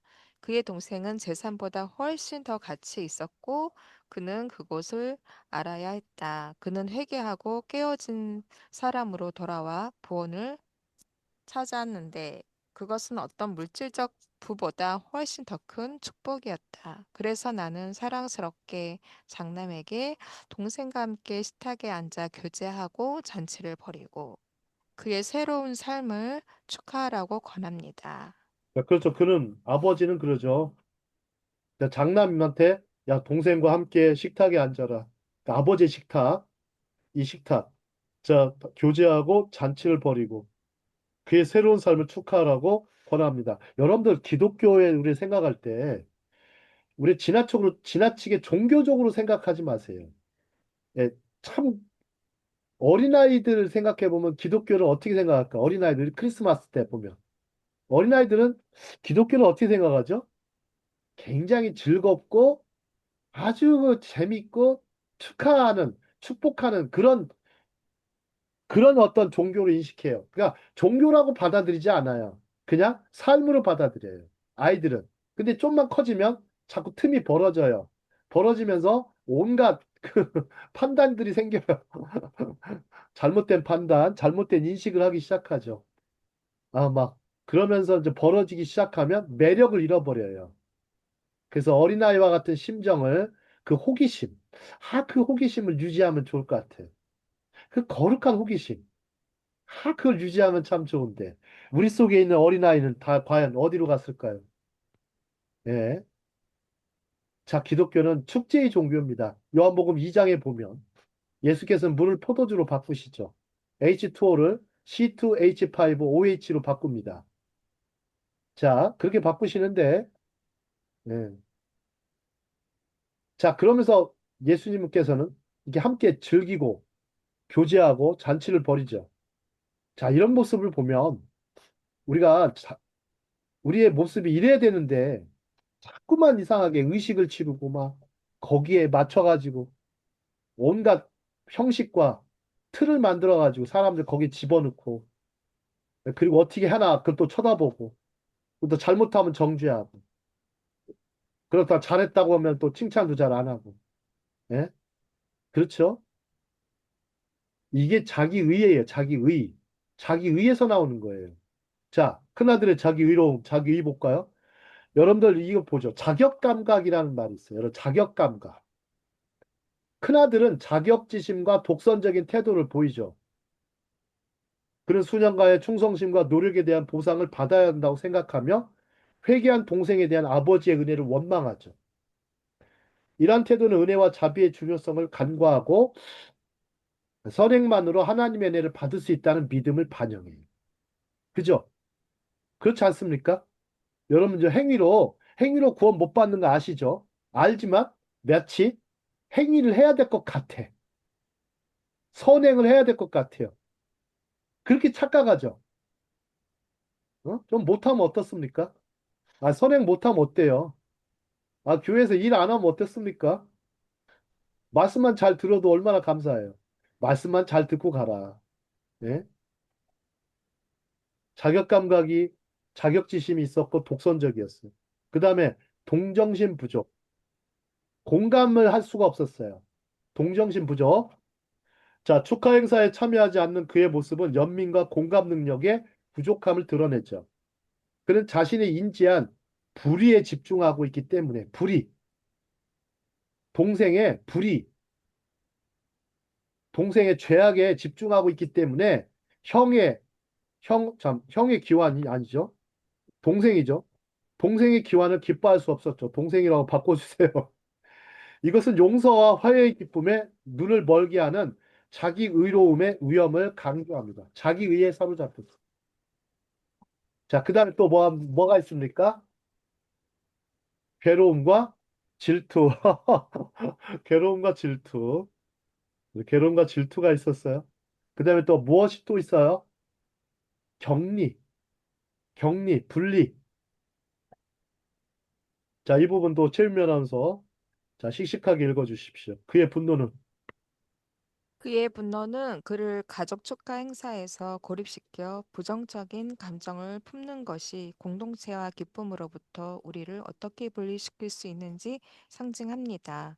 원한이 골마서 관계를 손상시킬 것을 경계하는 역할을 합니다. 그렇죠.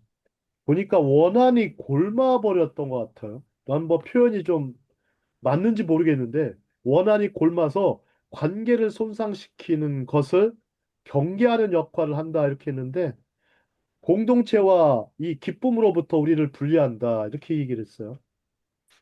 이런 사람들이 많죠. 스스로 자신을 구별해가지고 남과 함께하지 않는 거. 자, 우리 히브리어에 여러분들 히브리어 잘 아시죠? 임마누엘이라는 단어가 있어요. 그죠? 임마누엘은 말이 있죠. 임마누엘이 무슨 뜻입니까? 하나님이 우리와 함께 계시다. 그렇죠. God be with us. 그죠? 하나님이 우리와 God is 함께 with 하신다. us. 자, 하나님 우리와 함께 하신다. 근데 이거는 분리나 격리 개념이 아니죠. 그죠? 함께 하신다라는 얘기 무슨 얘기예요? 하나다라는 얘기죠. 하나. 에카드. 하나다라는 얘기. 하나가 된 거죠. 아버지와 아들이 하나, 나와 너가 하나, 하나됨을 얘기하고, 이제 격리, 분리. 근데 세상은요, 이 격리주의자, 분리주의자가 참 많아요. 음, 참 그 사람들 참 의심스럽습니다. 그 마음에 하나님 나라가 있는지 없는지. 참 의심스러워요. 예. 무엇보다 사랑이 없는 거죠. 사랑이 없는 거죠. 그래서 참 사도 바울은 참 나는 믿음도 강조했지만 사랑을 강조하지 않습니까? 믿음과 소망과 사랑 중에 그건 항상 있지만 항상 있다고 제일 그랬죠. 그 중에 제일은 사랑이라고 그랬어요. 고린도서 13장 13절인가요? 거기 보면 그렇게 표현하는데 이거를 이해를 잘 못했어요. 아니 믿음 강조하는 기독교에서 왜 예? 사도 바울은 또 그러면서 왜 사랑을 또 이렇게 그 중에 제일은 사랑이라 그랬던 거. 참 근데 그게 세월이 지나 보니까 알겠어요. 알겠어요. 참 내가 무지했구나. 자, 자, 한번 보죠. 모두 죄를 지었습니다. 이제 좀만 하고 마치도록 하겠습니다. 모두 죄를 지었어요.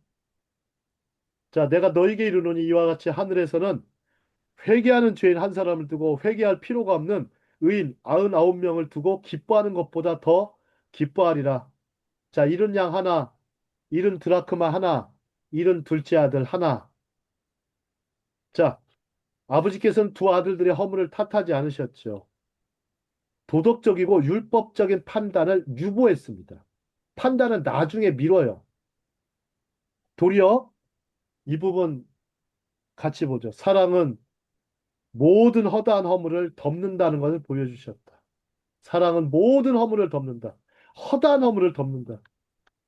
요한 1서에 나옵니다. 사랑은 모든 허물을 덮는다. 그죠? 자, 은혜로의 부름과 초대. 자, 은혜는 보십시오. 은혜는 뭐라고요? 무상으로, 값없이. 하지만 돈으로 살 수가 없죠. 하나님의 사랑과 용서는 공로가 아니라 그분의 무한한 자비에 근거하죠. 자, 그 다음에 기쁨의 초대. 기쁨의 초대. 자, 아버지가 큰 아들에게 축하 행사에 초대하는 것은 하나님의 은총을 이해하고 기뻐하라는 초대죠.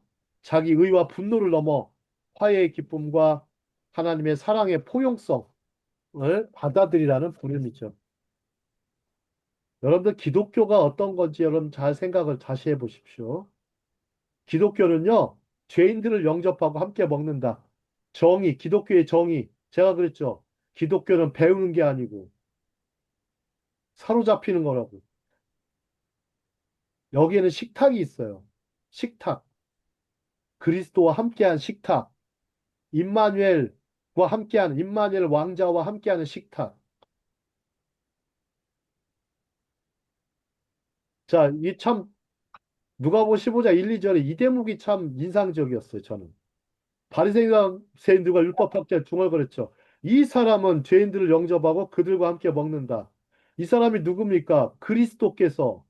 그리스도께서 예수 그리스도께서 죄인들을 영접하고 함께 먹는다. 그럼 기독교는 뭡니까?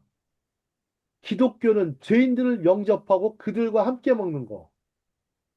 이게 기독교의 정의예요. 다른 정의 있을까요? 괜히 중세시대에 무슨 교부들, 저도 교부 철학 좀 공부해 봤는데, 뭔 말을 이렇게 화려하게 해놨는데, 이해도 안 된 말을 왜 이렇게 많이 표현해놔요? 이게 한 줄도 제가 번역을 해보니까 알겠어요. 웬 말을 이렇게 어렵게 해놔? 아, 그러면 멋있어 보이려고 해. 그게 아니죠. 기독교는 죄인들을 영접하고 함께 먹는다. 네.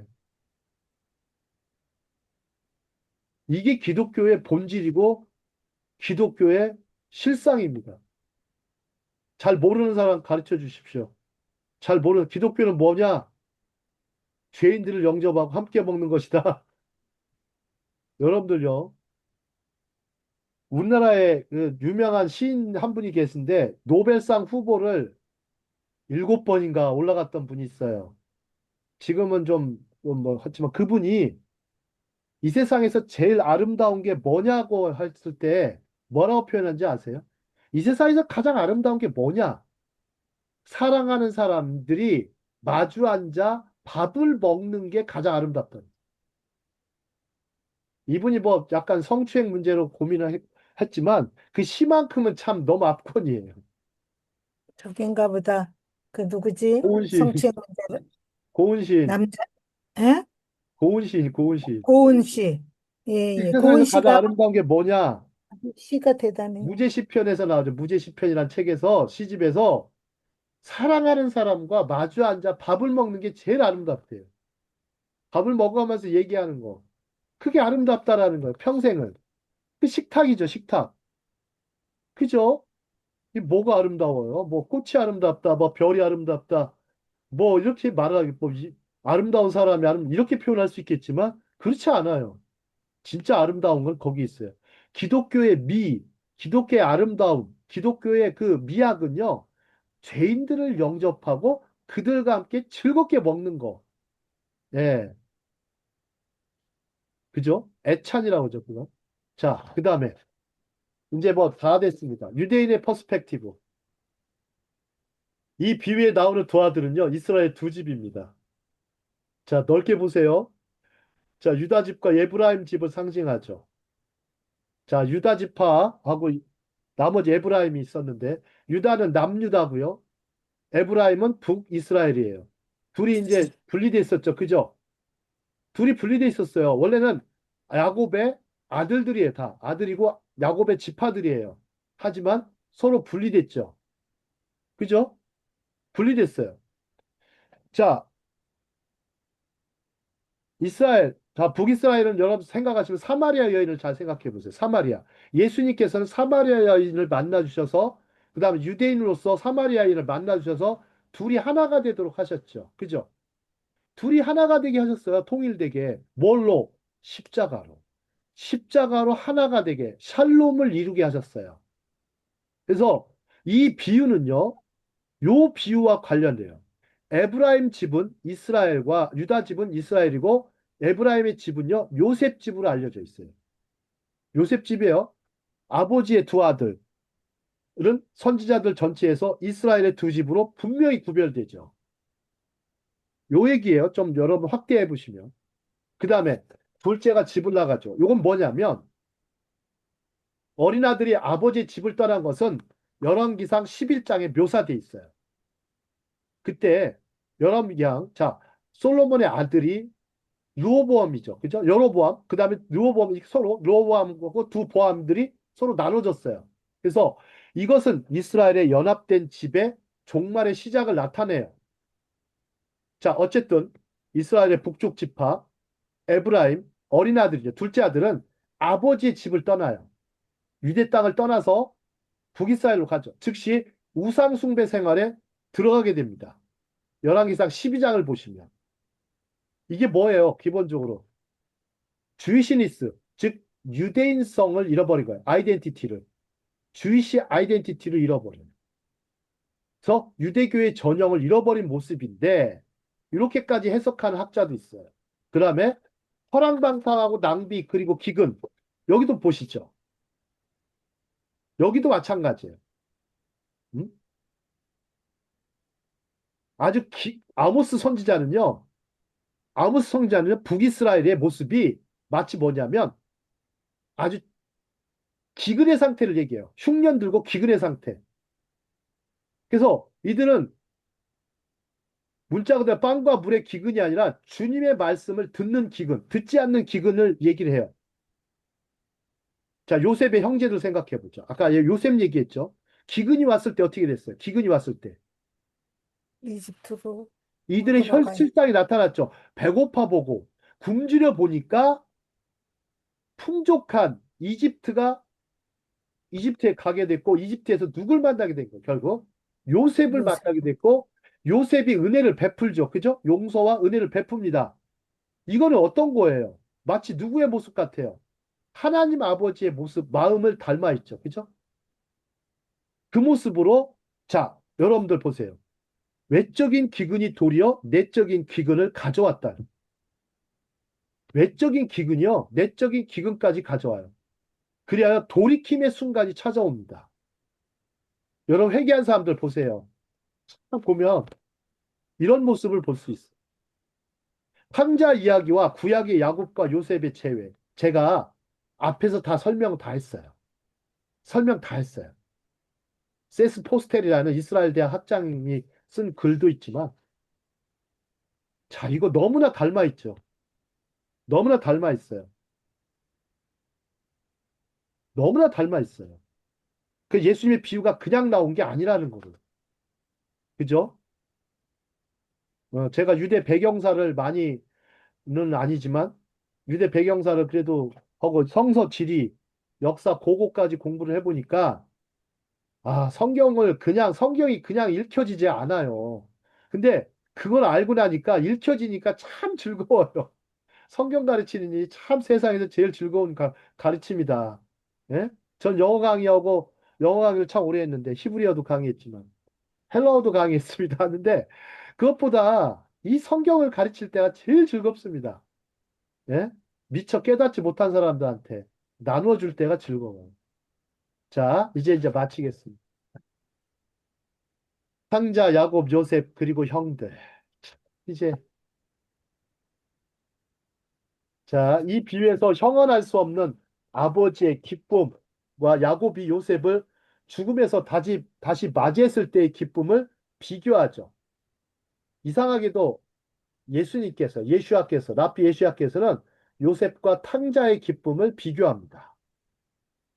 잘 보세요. 이 탕자 세리와 죄인들을 거부하는 것은 야곱의 사랑하는 아들을 질투하고 악의적으로 거부한 요셉의 형들의 역할을 하는 것이에요. 여러분들 보세요. 여러분들 죄인들과 탕자들, 세리들을 거부하는 사람들을 여러분들도 은연중에 거부하지 않으세요? 저는 제 마음속에 장애인 거부할 때가 많아요. 장애인들. 그리고 또 좀 옷을 좀 허름하게 입은 사람들, 잘 안 씻고 다니고 그런 사람을 거부하는 욕구가 아직도 많아요. 근데 한편으로, 아, 저들도 품고 사랑해야지 하는 게 또 일어나요. 일어나게 되는데, 마치 이 모습을 보면 요셉의 형들의 역할을 하는 모습이에요. 그리고 오늘날도 그렇습니다. 이 세상의 낙오자들에 대한 우리의 태도는 요셉의 아들 메시아에 대한 우리의 태도를 직접적으로 반영하죠. 이 세상에 낙오자들 참 많습니다.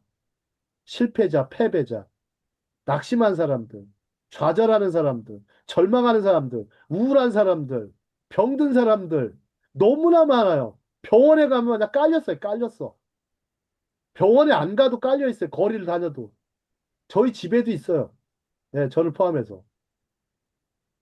자, 우리 죄인들에게 등을 돌리는 것은 문자적으로 그에게 등을 돌리는 것이다. 하나님께 등을 돌리는 것입니다. 죄인들에게 등을 돌리는 거. 하나님께 등 돌리는 거예요. 예.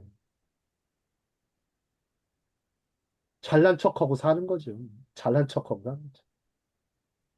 자, 마태복음 25장 40절. 자, 이거 읽고 마치겠습니다. 다 음소거하시고 마태복음 25장 40절. 같이 읽겠습니다. 시작. 왕이 대답하여 이르시되 대답하여 대답하여 이르시되 이르시되 내가 내가 진실로 내가 너희에게 진실로 진실로 이르노니 너희에게 너에게 이르노니 이르노니 너희가 너희가 내 내 너희가 형제 내 중에 형제 한 중에 형제 한 중에 사람 한 사람 사람 곧 이 곧 작은 이 자 곧이 하나에게 작은 한 작은 것이 하나에게 자 한 하나에게 한 것이 것이 곧 곧 곧 나에게 한 나에게 나에게 한 한 것이니라. 것이니라. 것이니라. 아멘. 후자 하나에게 물 한 그릇이라도 떠주고 이게 한 것이 나에게 한 것이다. 응? 아멘.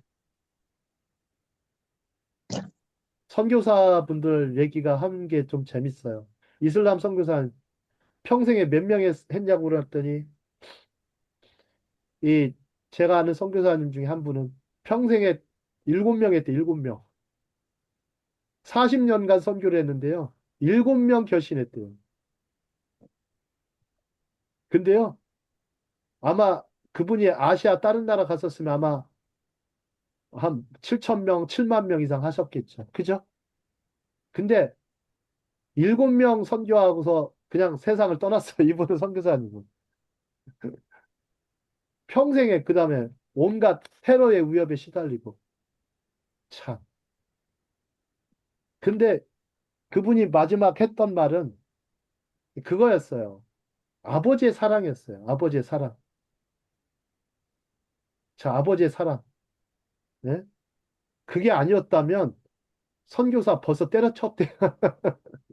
아버지의 사랑만 아니었으면 죄인들을 끝까지 용납하시고 인내하시는 그런 이슬람 선교, 이슬람 사람들. 우리 어떻습니까? 그 사람들 대할 때. 참, 그렇죠. 그죠? 예. 등을 돌리는 사람들 많죠. 시선을 외면하고. 예, 저부터 회개하게 됩니다. 자, 로스트 앤 파운드. 잃었다가 다시 찾았다. 자, 여러분들 여기 보면 프레쉬가 이렇게 비치죠. 그죠? 빛이 딱 비추니까. 그래서 빛을 비춰야 찾을 거 아니에요. 아버지께서는요, 둘째 아들한테 사랑의 빛을 그냥 광선을 발하셔가지고, 그 마음을 바꾸고, 그 마음을 딱 빛을 주셨죠. 어두운 사람, 얼마나 어두웠을까요? 예, 그죠? 자, 그리고 이렇게 제외를 하죠. 제외를 합니다. 음. 자, 이 그림은요, 렘브란트의 다른 그림입니다. 이 그림에는 아들 보세요. 머리털 다 있죠, 그죠? 그 다음에 벌거벗은 모습이긴 한데, 굉장히 좀 다른 모습으로 들어있어요. 아까 거는 다르지. 아까 거랑 다르죠? 벌거벗었다는 거 뭐예요? 있는 모습 그대로 온 거예요. 헐벗고 죄악된 모습, 지치고 상한 모습 그대로 왔죠. 자, 여기는 어디입니까? 여기는 이스라엘. 이스라엘입니다. 그 아랍 형제들, 유대인 형제들 서로 이렇게 평화롭게 지내도록. 저는 우크라이나하고 러시아가 빨리 지나갔으면 좋겠습니다. 아, 아멘. 참 진짜 지나갔으면 좋겠습니다. 그곳에 빨리 제발.